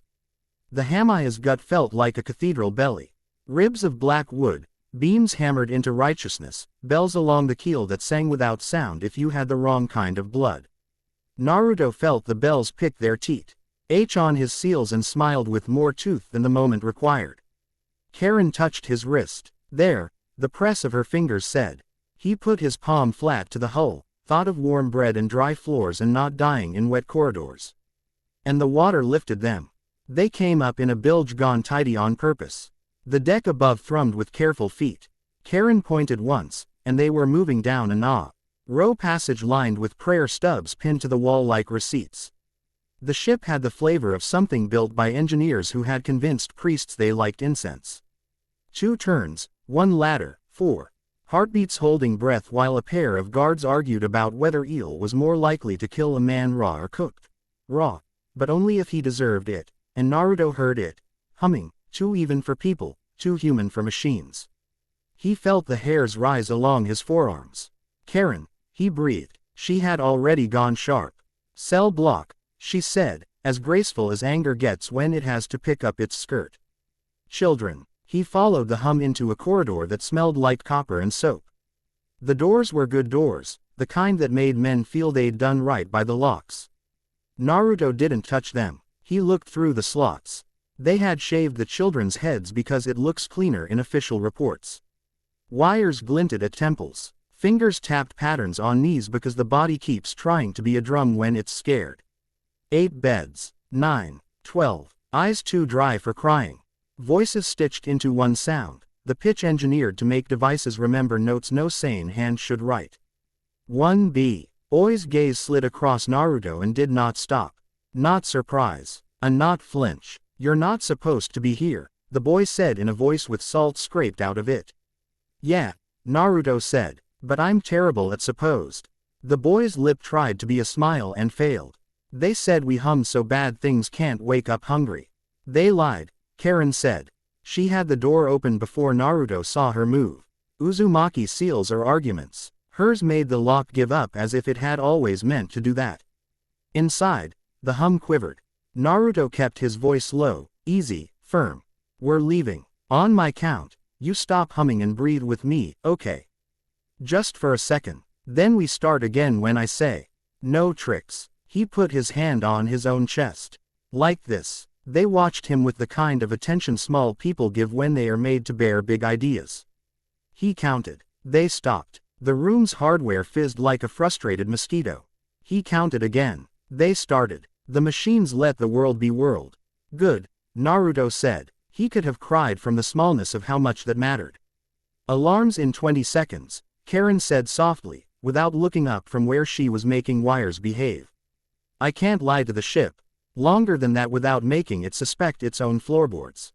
Move, Naruto said. Form up. He didn't bark or coo.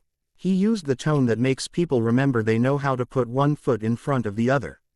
The children did. 2 stumbled because men had taken sleep from them and sold it to a god.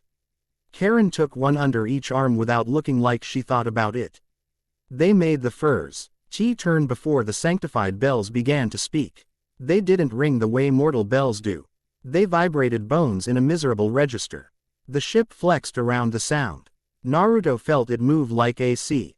Reacher trying to remember a shape it had never had.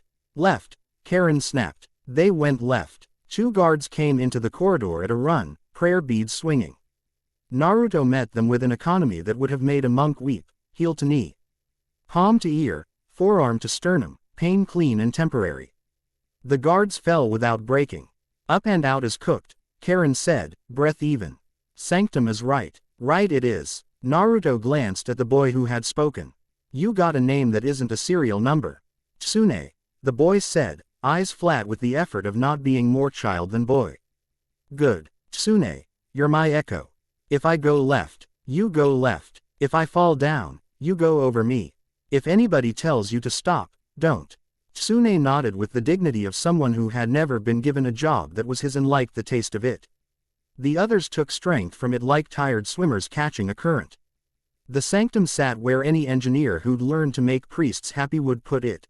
Center mass, the ship's heart. The door wore charms dense as chainmail. Naruto reached for a subtle trick and then didn't. Some locks you teach new words, some, you bully. He planted his palm and pushed. Not with force, not exactly. But with the insistence he used when weather pretended it hadn't heard him. The seals bit his skin, hissed, and then turned like dogs deciding not to be brave in the wrong direction.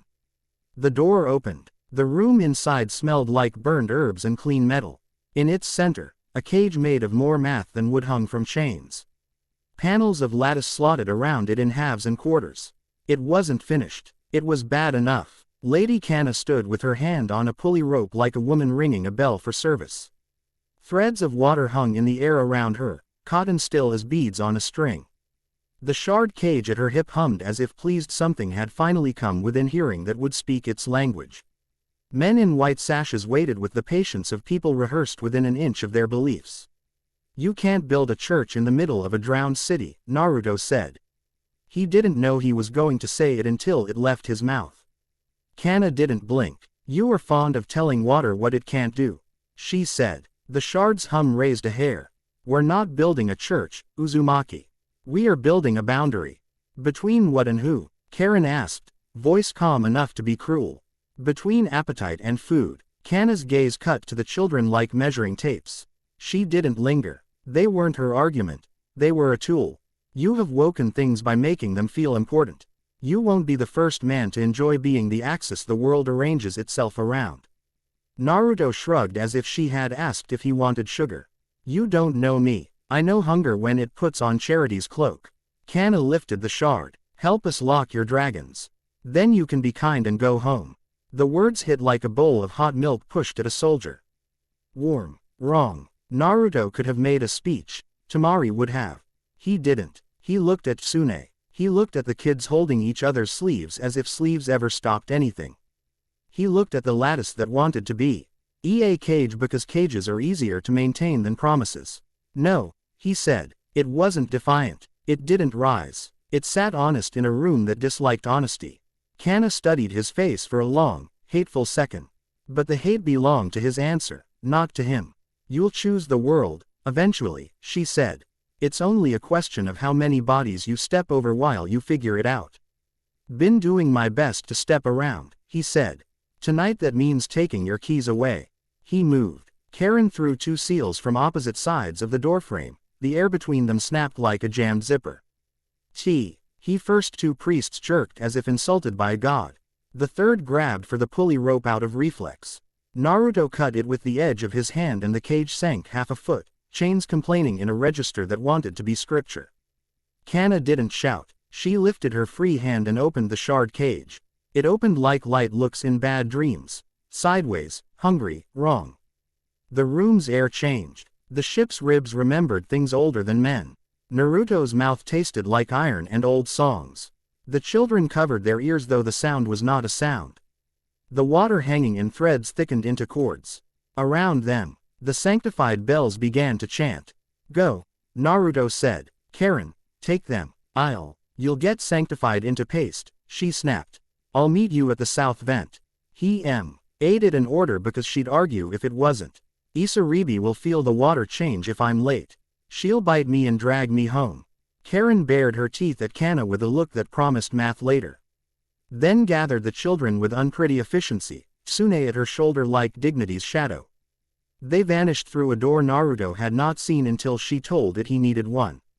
The sanctum held Teddy because expensive rooms behave well under stress until they don't. Kanna stepped forward and the threads of water drew together in her palm like obedient snakes. You cannot unmake a truth, she said quietly. You can only hide from it until it bites the right throat. I can make a promise, Naruto said. He set his feet the way he did when he wanted the sea to understand the difference between ask and command. And keep it. He threw 3 tags across the floor in a lazy curve that any shinobi would have called sloppy, and the water read as law. The threads Kana held jerked toward them as if gravity had opinions. The shard whined a higher note. The cage shivered. The bells tried to be louder than the room and failed because rooms know who they belong to. The sanctified lattice buckle, ed under the pressure of its own certainty. That's the trouble with belief. Pull too tight and it forgets to flex. Naruto slid under an arm and came up on the far side of the cage.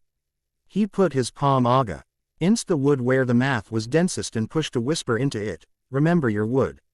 The lattice blinked at the audacity and gave him an inch. Dazai walked into the doorway like punctuality wearing rain. He took one look at the wreckage of his sanctum and did not sigh. That was poor scheduling, he told someone behind him. Naruto didn't have room for Dazai's sentences and Kana's shard at the same time. He put a heel into the pulley post and felt the wood crumble before it should have because the ship understood the argument he was making. This is a door. The cage dropped another foot. Chains screamed. A panel bowed and then popped. He did not see Kana's hand until it was at his throat. She didn't touch him. She held up 2 fingers between them, clean and unornamented. You think you're being brave, she said.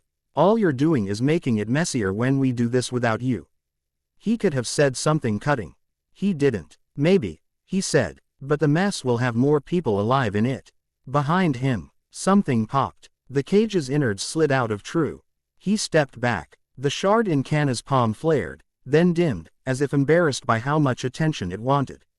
For a breath, one small, threshold breath, 8 shadows rippled across the far wall like an animal remembering its body.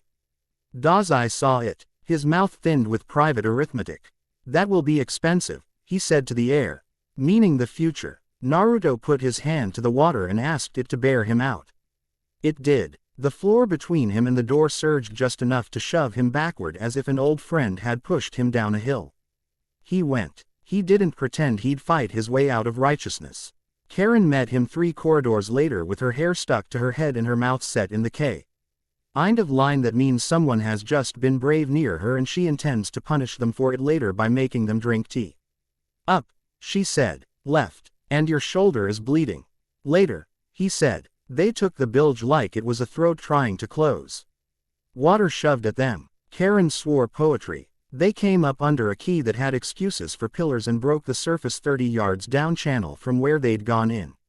Over here, Isaribi hissed from the underside of someone's dock, half in shadow, half fish. She hooked Naruto by the collar and hauled like a woman who did not intend to let gravity have her way.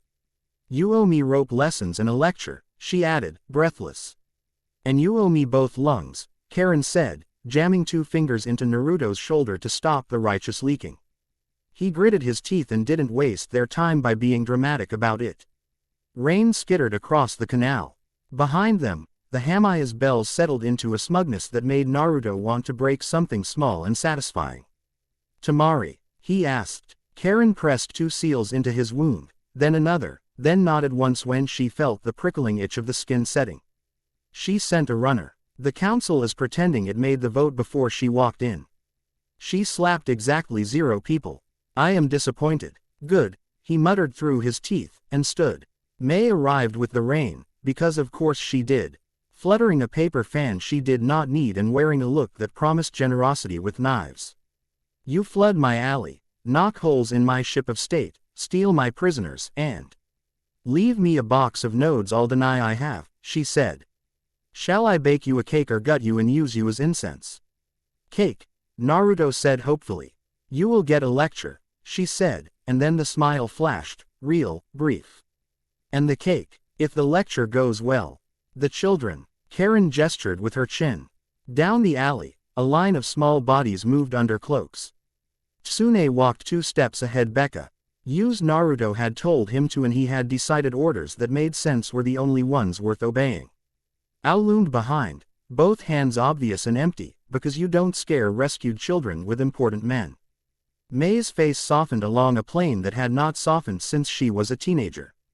Good, she said again, and it had more weight than it ever does when men say it to end a conversation. Your warehouse problem is resolved, Naruto said. Your dreadnought problem is delayed. Mei made a face. If I call it a victory, will you promise not to correct me?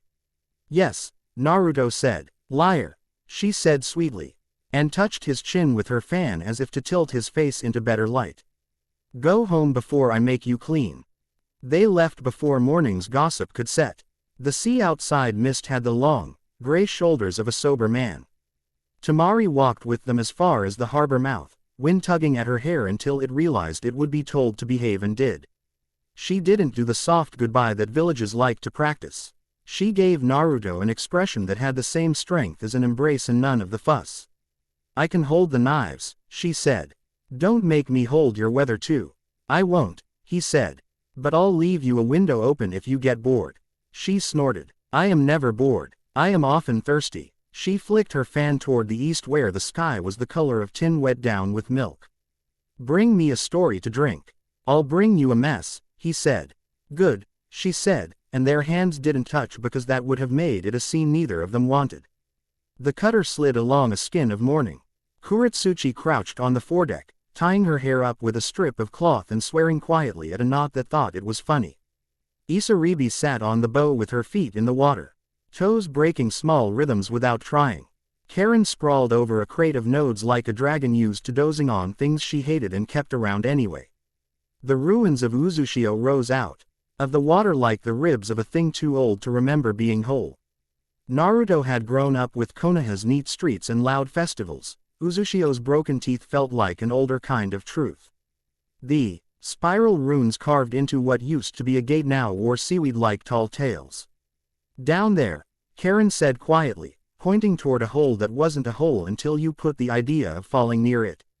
The chimney. It breathes cold. Even the water doesn't like to admit it. Isaribi's face changed. Her gills fluttered. That place tastes like iron in winter.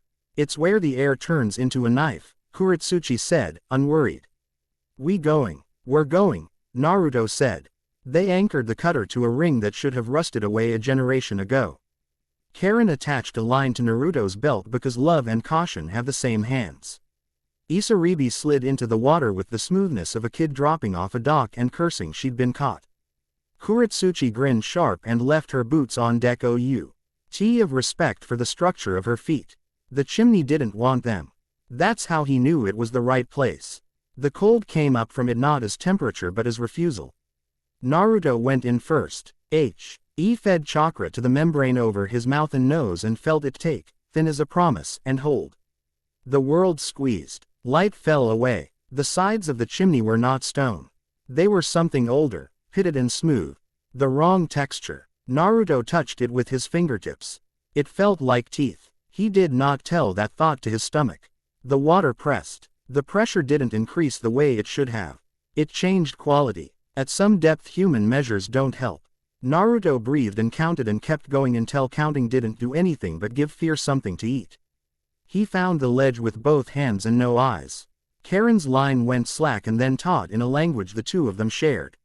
He surfaced into a pocket of air as thin as a lie and took a breath that he wanted to be better than it was.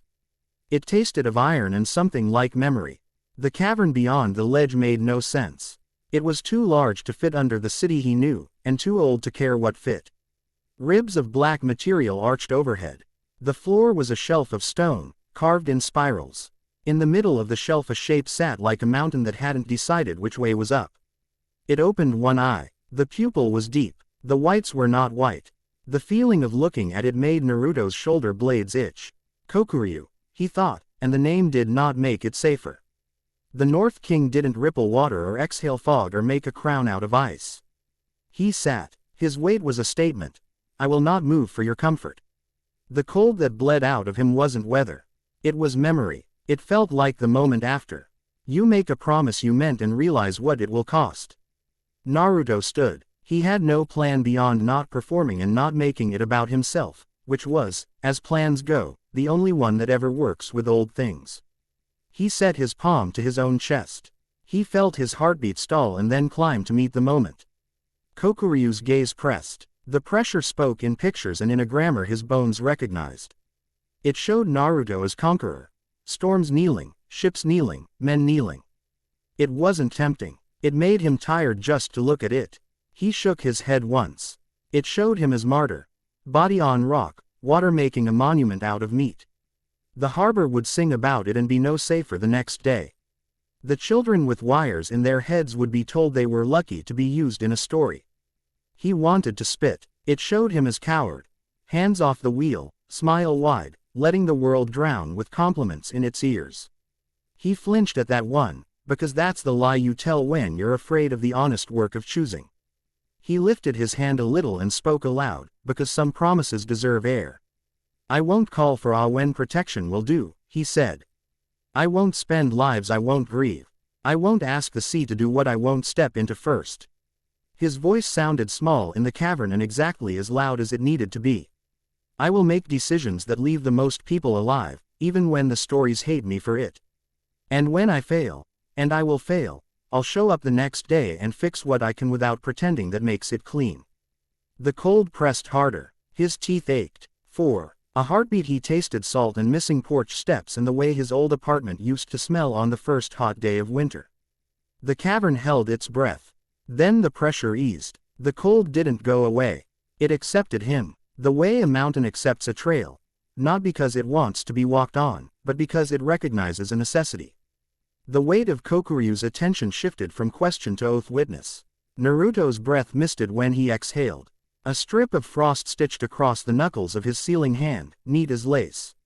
He laughed once, soundless and stupid with relief. Kokuryu blinked. It was like watching a cliff face change its mind. On the shelf beyond, carved into the stone that had swallowed Uzushio, stood anchors made of bone. Not bodies. Anchors. Each a thick shaft with a crosspiece, shaped into spiral and hook. Rune-littered. Names were carved along them in narrow hands. Naruto felt the impulse to read them all and the knowledge that he couldn't. He put his palm to the nearest one. Skin stinging where the cold bit his frost-scored hand. Thank you, he said. No prayer, no promise. Gratitude. The anchors didn't answer. They didn't have to. Karen's line tugged twice. You alive? He tugged back once and then twice. Yes, and yes. He turned and found Isaribi perched on the lip of the chimney like a seal waiting for a fisherman to do something entertaining. Her eyes were enormous in the dim light. Kuretsuchi squatted beside her, looking unimpressed because she was saving the story for later when she could tell it as if it were a thing she had decided to allow. Your lips are blue, Karen said as soon as Naruto's head was level with her rage. Matching your hair, he said, teeth clacking. She didn't hit him. She wrapped both hands around his face, forehead to forehead, and breathed warmth into him. For a second the cavern got smaller and kinder. He closed his eyes and let the world be simple. Then he came back to the difficult pleasure of surviving. They went up slower than they had come down. The water felt heavier on the way out, apology in its weight. When they broke surface under the ruined gate, the rain had decided to fall straight down like a normal element. Kuretsuchi hauled herself up the rope with an economy that insulted gravity. Isaribi climbed the ladder like a river going wrong on purpose. Karen followed and then yanked Naruto the last 2 steps just to prove she could.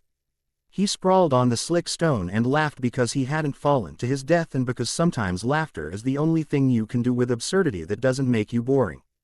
That oath of yours, Kuretsuchi said, wringing water out of her sleeve without moving her shoulders. Going to make the paperwork difficult. I hate paperwork, Naruto said. Good, she said, and for the first time since he'd met her, smiled like a woman who had found a lever worth keeping.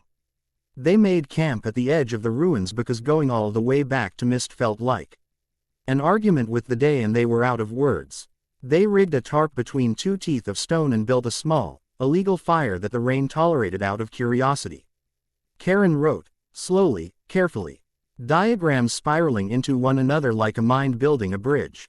Kuretsuchi sketched a map of reefs and lava dreams. Naruto cut rope to lengths Isaribi named, and Isaribi tied a bowline with H. Her eyes half closed and her mouth trying not to smile at the way his hands corrected themselves when she wasn't looking. They talked about ordinary things because they had to. Soup, nets, which Villag over-salted their fish and which pretended it was fashion. Isaribi told a story about a sea cow that had fallen in love with a buoy, and Naruto almost choked on the tea from laughing. Karen glared at both of them and then, to her own horror, laughed too. Dawn came in slow on a tide of pewter and pink. The rain left its smell on everything. Isaribi stood at the edge of the broken gate, hair damp against her cheek, watching light put its fingers into the cracks in the stone. Naruto walked up beside her and didn't look directly, because sometimes you ruin a moment by admitting you're in it. Hard night, she said softly. Could have been harder, he said. That's not a brag, it's a blessing, she hummed, a small sound. The kids, asleep on dry things, he said. Tsune pretended to hate the soup. Ate 3 bowls, her mouth curved. Good. They stood without need to fill the space. After a while she said, you go down to the dark places and come back the same. Not the same, he said. But still me. Good, she said again, and the word had more weight than any title anyone had ever tried to give him. He turned his hands up, palms rinsed clean by rain. The frost scar across his knuckles didn't shine. It sat quiet, a line that wasn't for anyone else to read. Isaribi looked at it and didn't ask for a story. She took his wrist and wrapped a strip of cloth around where the bandage had slipped, her fingers warm, quick. Medical without ceremony. He didn't move, didn't make it a joke, didn't ruin it. Your knots are better, he said when she tied the last loop. I had an excellent teacher, she said, and glanced at him from under her wet hair with a look that said more than the sentence. They broke camp. Kuretsuchi took the lead because the reef had shifted the way reefs do. After a night of remembering they're the bones of the coast, Karen made a disgruntled noise about the purity of the nodes and then tucked one behind her ear like a flower because she refused to not be absurd when it improved her mood. Naruto checked lines, checked faces, checked the sky. The wind changed, not in a weather way, in a listening way. The hair along Naruto's neck lifted. He turned Tawa, rode the east without knowing why he'd do that before he did it. Out at sea a shape moved with intention. Not fast. Fast things want things immediately. This moved like the slow certainty of a rich man's lawsuit. The Hamaya cut a line in the morning, sanctified bells holding their breath in delay. Men on deck moved like people heading toward a fate they had paid for. They're not running to mist, Kuretsuchi said, eyes narrow. They're humming. Karen straightened until her back popped, or perhaps that was the world. The hum scraped the inside of Naruto's ears and lay down under his ribs. He felt the air notice. Birds got lost trying to decide if they were in a storm. The water under the ruins lifted in a long, slow swell as if something far below had turned in bed. Sirens, Karen said. Kai, Eldren tuned to a frequency nobody should use on purpose. Her voice had a shape that meant she was building fury a brick at a time for storage. They kept some. Of course they did. The hum pushed int. Oh, the hole in the ruins like a man trying to make himself feel tall by standing in a doorway. The chimney whispered. The frost on Naruto's knuckles slept thinner. 8. Isaribi murmured without meaning to. Do you hear it? He heard it. Not sound. Pattern. A braid. A shape of wanting. A terrible, dull competence. The Hamaya aimed not for mist, not for harbor, not for parade. It aimed for the oldest wound in the sea he knew. The bells on its decks changed pitch, going from boast to liturgy. Naruto, Karen said, already rolling a map she knew they wouldn't need because sometimes hands need jobs not to shake. I know, he said. He put his palm on the rail of their cutter and the wood warmed under his hand like a dog leaning into a knee. He looked at the ruins of his clan's home and felt tea. He see answer from below like drums under earth. He set his shoulders as if he could make a straight line from his oath to his spine. South King, he whispered, and thunder in a blue part of the sky surprised itself by agreeing. East King, and a current braided at his ankle. West King, and a clarity slid behind his eyes. North King, and the cold in his hand got comfortable. He didn't command. He let his breath set the first beat. The world took the second. Kuretsuchi spat into the water for luck, because sometimes you finish religion with spit. Isaribi took her place at the bow like a promise sharpened to a point. Karen's mouth went flat in the way it does when love and arithmetic have decided to work together and burn. The Hamaya sang its hungry note at the hole in the world. The sea sang back, low and slow. The echo it gave had 8 mouths. Ready? Naruto asked. Always, Karen said. Never, Kuretsuchi said, and grinned. Isaribi's fingers flexed around the gaff she never admitted she liked. Bite and drag, she said, and the water approved. They cut loose. The cutter leapt. Chapter 4 End. Chapter 5. Eightfold Storm. The Hamaya did not rush. It drew a line nobody had asked for and made the water step back to admire it. The dreadnought's sanctified bells rolled their hunger across the ruins, and the hole in the world, Uzushio's dark chimney, answered like a throat clearing to speak a name. Naruto's cutter leapt, sprayed, and settled into that narrow space between fear and nerve that feels like rightness if you don't think too long. He stood at the bow with a hand on the rail and the other loose at his side. Like a man about to talk a boulder into moving. Count, he asked without looking back. Karen's pencil didn't stop. 4 Dragon Kings awake. West King humming behind your teeth. South King grumpy. North King sitting on your bones like a bench. East King, eager. She took a breath. The purifiers have tuned the choir. The children's frequency is pulling at the chimney like a loose tooth. Adorable, Kuretsuchi said, squinting at the Hamaya as if the ship were a problem set. We'll break their tongue. Isaribi's fingers barely touched the water and came back trembling with information. The current's folding in on itself. The hole wants to be a mouth. Naruto rolled his shoulders. Then we keep it too busy to bite. A shadow slid across the cutter. Temari's wind caught it and put it down on the deck as politely as a hand guiding an elbow. The shadow resolved into a cormorant with a tube tied to its leg, annoyed at having had its theatrics spoiled. Tamari, 3 roofs back in mist, running the council with a fan and a stare, had sent a message anyway. Karen popped the tube and unrolled a minuscule scroll. She says, Karen read, voice flat to hide the fondness underneath. You owe me 2 speeches and a victory. Send both. P.S. Gaara says don't die stupid. Cage's strategic doctrine never changes, Naruto said lightly. His hand went back to the rail. The wood warmed against his palm like breath. The Hamaya reached the ring. The bells on its deck did not clang. They thrummed, a ruinously precise note that made birds turn wrong and the hair inside a person's ear try to lie down.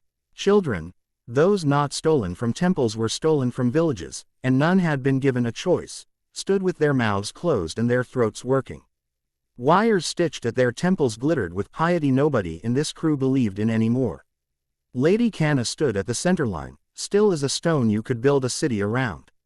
She lifted her hand, not so much to conduct as to indicate where history would happen so it didn't do it in the wrong room. Admiral Dazai stood to her left, the line of his mouth expressing disapproval at the weather for not keeping a schedule. Ready, Naruto said quietly. He did not shout. He did not lift both hands like a priest or a thief. He breathed, and the water near his ankles took the beat, and the 4 kings tightened around that rhythm like a net that had decided restraint could be loving. The Hamaya sang. The ruins answered. Water stood up and remembered what it had been 8 times. Not heads. Not snakes. Not storybook. It took form the way an old hunger does when it learns it can have a body. Coils that were tides and throats that were rivers with the doors taken off. Fog with teeth. Black ice with a memory of music. An edge of the world flexed. Assignments, Naruto said. Not fast, not slow. Tamari. Air. Keep everyone breathing. Kuretsuchi. Breakwater. Shape me pockets and traps. Karen. Brainstem. He met her eyes and let all the worry that would have distracted him live there for a heartbeat. If I drop, pull me back. She didn't smile. You'll feel a tug. That's me in every Uzumaki UOT. Isaribi. Evac. Keep me aware of where terrified people are. If I aim a wave without you, hit me with something. Gladly, she said, and didn't bother to hide the shred of fear under the humor. He turned to the oncoming shape with its 8 wrong ideas and lifted his hand as if hailing a friend across a market. Shoryu's presence ran like a seam of quickwater beneath the surface. Nar. Yuto laid a spiral into the top skin of the sea and felt the East King slide under it, splitting one coiling throat from 2 others with the clean rudeness of a blade. Koryu raised heat and kept it in. His chest like thunder that had decided to be thoughtful. Naruto bled the heat out of the red tide bloom trying to turn the inlet into a bowl of poison. Hakuryu caught the fog mouth mid-lunge and turn. Edit aside with a mirror made of air and water combined, showing the hungry thing itself and the cost of opening. Kokuryu didn't move. That was his movement, when one of the black ice veins reached for the cutter's keel. Naruto felt the North King's weight press down and stop the reach with a stillness that bruised. Outside the ring, ships scattered. The smart ones sailed like they'd trained for this. The brave ones made mistakes beautifully. Mei's steel-gray war junks hove into a line without needing to be told they would write a poem in artillery. Her boil release pulsed through brass-throated engines, refining their breath to clean cutting power that did not set the world on fire. Temeri's wind, from a cliff half a league away, kept the smoke thin enough for the men beneath it to choose who they were hitting. Push left, Karen snapped, and Naruto shifted, and the world moved with him as if ashamed it had hesitated. The first attempt was wrong, and he knew it instantly. He asked the 4 kings to pull in opposite directions and bind. For a heartbeat, the 8 mouths stuttered. 2 went slack, 3 yanked. What had looked like a knot became, briefly, a noose, with the cutter at the center of it. Naruto stopped. He didn't give himself time to be embarrassed. He changed tactics. Unbraid, he said aloud, tasting the word like something that could cut. We don't tie, we separate. He sent Shoryu through the riptide pattern of panic and teased it apart, not by scolding but by showing the water how to remember being many instead of one. He put Koryu's thundery chest between T-Wo throats that wanted to sing over each other and made the heat hum low and useful instead of loud and proud. Hakuryu walked the fog, found the rhythm of the breath inside it, and turned that rhythm into a reflection of all the faces who'd die if the fog kept being greedy. Kokuryu, slow as the seabed learning to forgive, laid memory under everything, a lattice of names caught in bone, a promise hunger could lean on if it would stop trying to eat. The Hamaya bucked. On its deck, Dazai gave 3 unremarkable orders that changed the fate of 50 men. His eyes never left Naruto. You could dislike a man and still admire his competence. Naruto did, and the disliking and admiring used different muscles and did not get in each other's way. Kana stepped forward. She raised both hands and opened the shard cage. The humming at her belt flared into a ride visible even to people who did not train their senses. The 8-mouthed storm turned its heads. Don't you dare, Karen whispered, not to Kana. To the world. Naruto stepped, not up, not down. In. He let the last of the 8 mouths take him because some decisions require a throat you don't own. It closed around him. It was not teeth. It was pressure and memory and the awful impersonality of appetite. Inside, there was no light. There was temperature. There was the taste of old iron and the feel of bone that had once been an ore now being a story. There was the sound of a war somebody else had fought and carved into the walls of this place because they needed to believe it would matter to someone later. Naruto found his knees in the dark and put them under him. He took a breath that hurt. He didn't ask this thing to obey. He placed his palm to the inside of a throat made of histories and spoke in the command language his clan had learned before it had learned to be careful. Hold with me, he said. Not hold me, not I'll hold you. With a small word that turned 2 lonely things into a bridge. For a heartbeat nothing changed. Then everything changed in the slow way, the way mountains change men. Imperceptible, then obvious when you look back. Outside, the 8-mouthed storm stilled just enough to let Temari cut air lanes open like doors. To let Kuretsuchi lift a ridge into a shelter that was also a snare. To let Isaribi drive a line of skiffs through a forest of wave throats without losing a single boat. Mei's a moment she could trust and threw her boil release across the Hamaya's forward lattice, not to blow it, but to wash it, stripping sanctification off metal until the metal remembered it was just an element, not a sermon. On the flagship, one of Kana's priests pulled the wrong cable. The cage in her hands did not care who was right. It sang at a key that tried to unspool the sea. Kana did a brave thing then and not everyone noticed. She recognized that she had made herself the wrong tool and let go. She cut her power. She cut the choir. She turned to Dazai and the men who had outfitted this ship with the confidence of people who fund solutions and said, in a voice that did not rise, support him. Dazai didn't nod. He simply began. The Hamaya's engines, designed to push a sanctified weight through unwilling water, reversed. The bells stilled. The children slumped. Crewmen who had prayed all morning picked up lines and lowered skiffs. 3 small gunnery crews shifted to firing past. The cutter at the lashings of ice attempting to braid back together. For a moment in which the world could have chewed the choice and spat it out as cowardice, the Purifiers became an anti-calamity team like they had meant all along. In the dark, Naruto held with a thing that hadn't been held since men invented knives. He felt Karen's tug at his sternum, sharp, furious, loving, and didn't fight it. He let the pull become part of the new rhythm. He let Isaribi's hands on the water become part of it. Temari's wind knocking stupid ideas out of honest air became part of it. Kuritsuchi's rock, Mei's cleaned lattices. Ao's quiet coordination of a harbor that had decided to be brave. Naruto told the storm what the world felt like when it stopped pretending it was eight and admitted it was many. The pressure shifted. The mouth loosened. He did not fill his lungs yet. He kept the word steady.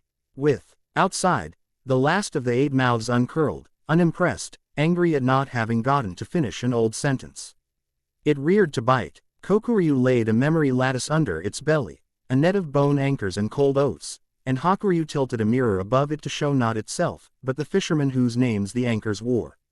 Shoryu ran quicksilver across the mouth's edges like sutures that don't scar if you don't pull. Koryu drew heat out until what remained was a costly tiredness. The eightfold storm settled, refused, then, relented. It did not die. Naruto did not kill it. He eased its shape back into the sea the way you ease an enormous animal into a stall too small for it because the animal is ill and needs to rest until it can stand without taking half the barn with it.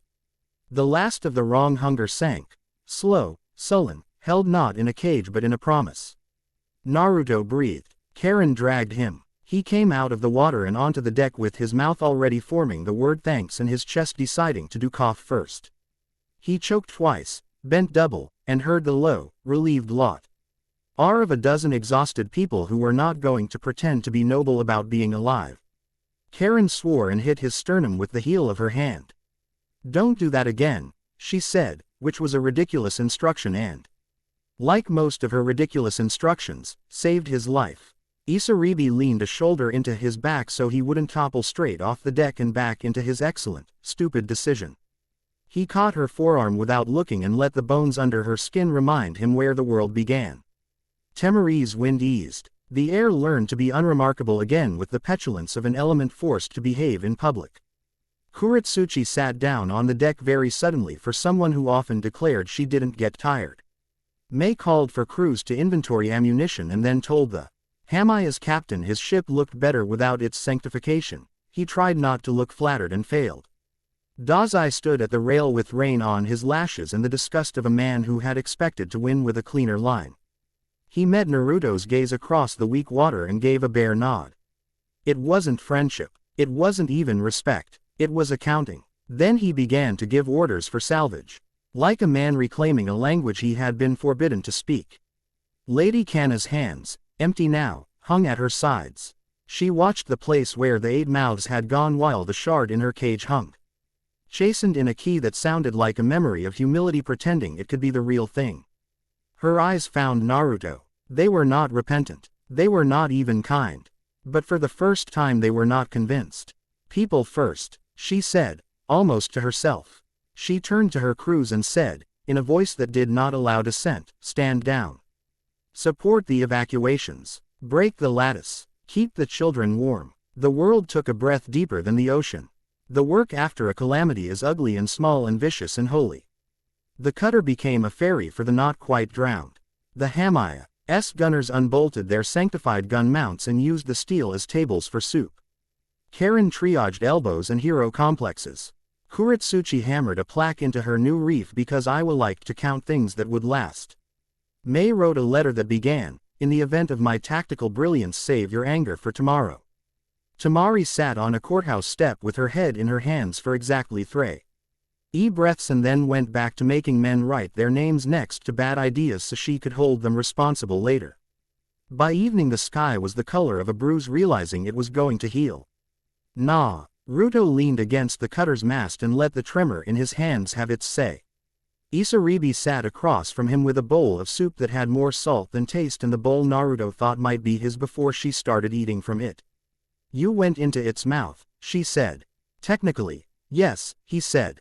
Bad plan, she said. Worked, he said softly. She looked at his hands and then at his eyes, carefully not at his mouth. You keep doing that. What? He knew what. He wanted to hear her say it. Choosing the thing that leaves people alive later instead of letting us enjoy the satisfaction of easy, she said. Irritated and fond and tired. I hate that She stopped, made a face, and tried again. It makes me feel like the ocean is a kind thing. It isn't, he said. It's just a thing. Hat will meet you halfway if you show up every day. She took a breath and let it out. Hold with me, she said, echoing him without knowing the words were still wet in his mouth. Yes, he said, and didn't make it a moment. And that made it one. She reached across with 2 fingers to flick the edge of his bowl. Eat. Your hands shake less when you're not an idiot. Yes, Captain, he said, and ate. Karen appeared, exhausted at an angle no haircut could disguise, and dropped onto the plank beside him. She put her head on his shoulder for the barest, most private second, rolled her eyes at herself, and sat back up. Pretending nothing had happened. Logistics brief, she said without ceremony. Kana surrendered jurisdiction of the children to May's office and issued a statement that says nothing in 100 beautiful words. Dazai left with 1/3 of his men and 3 empty promises.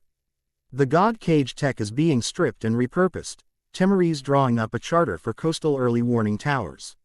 She says if I don't help draft she'll write them in sand legal dialect and the rest of us will choke to death on commas. Council, Naruto asked. A multi-village board, Karen said. Gaara will give it a sinew. May will give it teeth. Kuretsuchi will build the parts that need to last longer than any of us.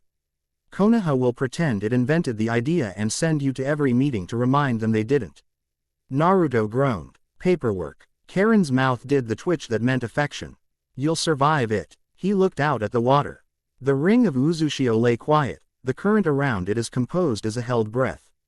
Far below, an old hunger lay looped into a memory lattice made of bone and oath. He didn't feel like a king. He felt like a man who had been allowed to put his hands into a problem with his name on it and not break everything he loved. Night rubbed its shoulder against the shore. The cutter rocked as if thinking about sleep. Kuretsuchi snored once and pretended she hadn't. May sent a tray of food as a treaty nobody would sign but everyone would honor. Temeri's fan leaned against a chair inside a room across the bay, and the sight of it made 4 counselors behave. Naruto walked up the broken stair of the lighthouse stump. The top was still gone. The view was better that way. From here he could see the inlet, and the small light someone had hung from the end of the pier because people like to defy the dark with unreasonable optimism. He set his hands to the stone and felt it cold and real under his palms. Karen joined him without being asked, which is always better than asking. Isaribi came 3 steps later and didn't come closer than she wanted to. She stopped where the wind pulled at her hair and made the line of her jaw seen. Tamari was a line of lamplight far away, and that counted. Kuretsuchi sat on the second step with her back to the view like a person who enjoys hearing stories told badly by men who hadn't done the thing. Name it, Karen said quietly. He didn't pretend to misunderstand.